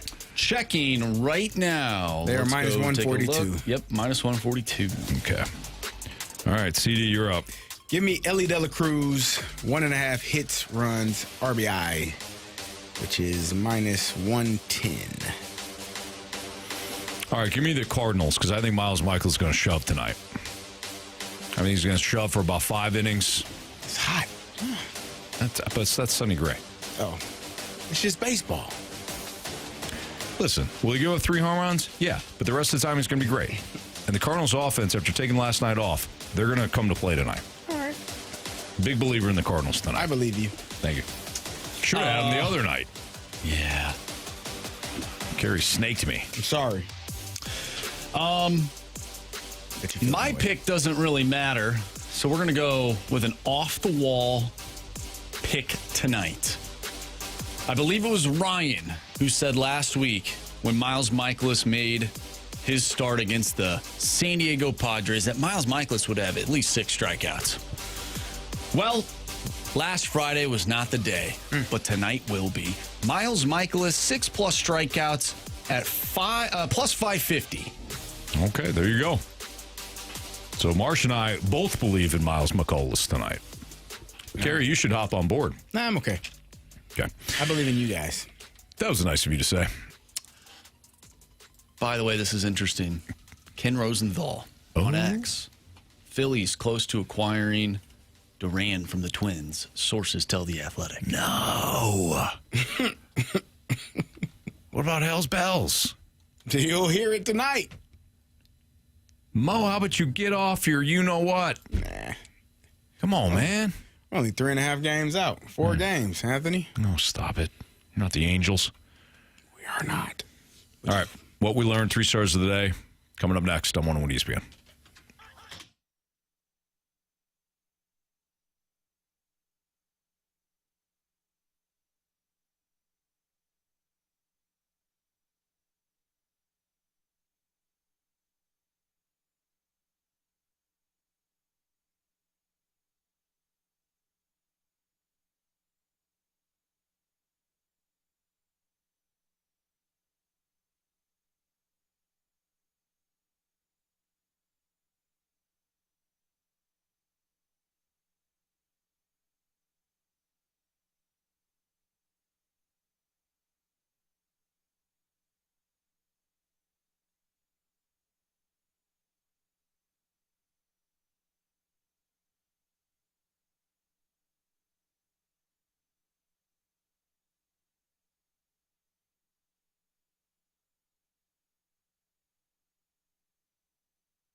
If you missed anything from today's show, you can always download the podcast available at 101ESPN.com or via the Dobbs Tire and Auto Center's 101 ESPN mobile app. As we've let you know a couple of times today, all our podcasts, of course, brought to you by Schaefer Door Company. Time to find out what everybody learned today, starting off with Carey Davis. I learned that my man Anthony Stalter doesn't know what the term condescending means. What? Yeah, he said, I'm not going to be condescending. And then he went. I wasn't. It was very condescending. I was heartfelt. You know what I appreciate? I appreciate Jack being a part of the Beat the Streak. Yeah. And being cool. Yeah, he was cool. Had his daughter in the car. Yeah. She listened. She liked the Saligan heating and cooling. Yeah, that was awesome. Yeah. It was great. Nice. So, shout out to Jack and his daughter. Yeah. Marsh. I learned that if you're in a bad mood, this show will quickly put you in a good one. Oh, yeah. You know what? That's a great lesson. Absolutely. That is. I learned that if your teammate is winning an argument in Prove Me Wrong, just shut the fast lane up. I cost Carey a win today. I cost the law firm of Davis and Stalter a win because I couldn't just shut my fat A cocky mouth up. And Carey, for that, I do apologize. I think I lost it anyways. Was that the same one with the J.J. Watt? No, sir, it wasn't. Oh, well. That was a different one. Yeah. That's my fault. I did indeed say J.J. You did. We did go back. I said, is J.J. not available? But in actuality, is J.J. available? I think you were actually asking. Is he available? We could use him on I don't think interior he is. defensive line. True. Still get after the quarterback? Yeah. A little bit. Absolutely. TJ. By the way, if you just missed it, Marsh did say the Phillies are acquiring closer Johan Duran from the Twins for 2 top prospects. If one of them is Mick Capel, the guy I was talking about earlier, hey, Bell. You gonna be That sucks. You gonna be mad? Yeah, I am gonna be mad. Because I was kind of hoping that would be the deal for Ryan Helsley. I didn't know how realistic it was, but how those things would mesh. Right. I'm just saying, I'm already ticked. Do you think it's a foregone conclusion that teams will trade for Ryan Helsley? I do, yes. I think it's a foregone conclusion. I don't think there's, as we sit here right now, as we sit here tomorrow at this time, Ryan Helsley will be in a different uniform. Do you think that Ryan Helsley is better than Duran? Yeah. You can say it. What's the contract situation for 618? Good news, it is Abel. Oh my gosh. Okay. Well, you know what? I don't know all the details. That bother you? Nah, it's fine. It's fine. Duran, by the way, also he's cost control. He's got a couple years of arbitration, so that makes sense. Yeah, that makes sense. That changes. Yep. That changes big time. And Nick Abel. Never mind. So this is why you look. This is why my man Jack tweets, sends us text messages saying, "Hey guys, do your homework." I feel like I just did. I just goggled it. I went to the old Google machine, realized that Duran, he's cost control, so that's going to cost a little bit more. We cool. All right, Marsh, what do you got? Tiny Nipples says, "Love how nothing you guys say is ever factitious or factious or dealing in fact." Facetious. No, I don't. That's what he facetious. said. Yeah. Yeah. No, but we are facetious a lot of the times, and we appreciate you listening. Thank you. I don't think that's the I wrong don't know where spelling. I don't know where you're at. I'm sure he means facetious. Love how you guys. Yeah, that's facetious. No. Factitious. I don't know what the hell he's trying to say. That's not facetious. Oh, I'm sure he meant it that way, though. Maybe he forgot the E. Yeah. It happens. Some people. I'm not going to criticize him for lack of spelling. We only do that to Patrick. Yeah. Do you want me to read the email? Yeah, can you read it for us one more time? Maybe it is Patrick that said it, because Patrick said something similar. You guys never back up your stuff with facts. We never know. Both of the players from the Phillies were top 100 prospects. which you said can't happen. No, I said it didn't happen last year. It happened every year. Whoever's been texting you about wrong information and how wrong you are the last couple of years, you can add it to the list. Happened last year. You said it couldn't happen. You said that teams cannot acquire top 100 prospects. We had the screenshot, Carey. Yep. Every year from 2014 until last year, there was at least one or two. I agree with the texter. We are not factitious at all. I don't know what to believe anymore. I do believe this, though. From the 314, great show today. Everyone have a great night. Oh, thank you. Appreciate it. Yeah, that. absolutely. That's awesome. Thank you very much. Curbstomp says, you guys had me rolling today all the way here in Indiana. Whoa. This show is 100 emoji% banger. Appreciate you. Banger. Not like Mr. Brighthouse, which is not a banger. Your favorite and that song. is factual. Just because you say facts after you say something doesn't make it a fact. Mm-hmm. That's facts. I'm pretty sure it does. That's facts. That's facts. From the 314. Actually, this is from Jack. Apparently, it's not just soccer you need to educate yourself on. No, we need to educate ourselves on a lot of things, Jack. Yeah. All right. You guys ready for those 3 stars? Yes, sir. It's time for the Fast Lane's 3 stars of the day. Presented by Circus Sports Illinois. Sports betting the way it should be. Do people listen to the show, you think, for facts? I don't know. That's got to be a you problem, right? Either way, Jack is going to be our 3rd star. Jackie! Yeah. Nice job, Jack. Yes. 2nd star of the day. We mentioned this earlier. The Drunk Angels. Oh, yeah, those Angels were hammered. In Anaheim. Yeah. They're going for it, though, aren't they? They're doing what they're supposed to do. Yeah. Giving the fans something to cheer for. Pretty nice. And our 1st star of the day goes out to Hot and Wet. Yeah, it was really wet yesterday. Why would that be a 1st star? It It's cost hot. Sonny Gray a win last night, as well as the Cardinals offense. I don't think that had anything. The bats weren't slipping out of their hand.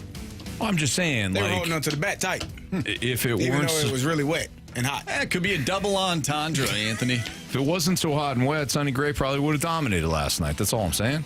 Sandy did. He did pretty well. Yeah, but he knew he's getting traded, and he just had that extra "I'm out of here" from the Marlins bump. We have people texting in like the 618. It's the fast lane, not the fax lane. That's a great call. Appreciate you. point. Yeah, absolutely. But seriously, people listen to the show because they think we're going to be factual. Again, that is an absolute you problem. I'll do it for us here in the fast lane. We'll be back tomorrow. See you.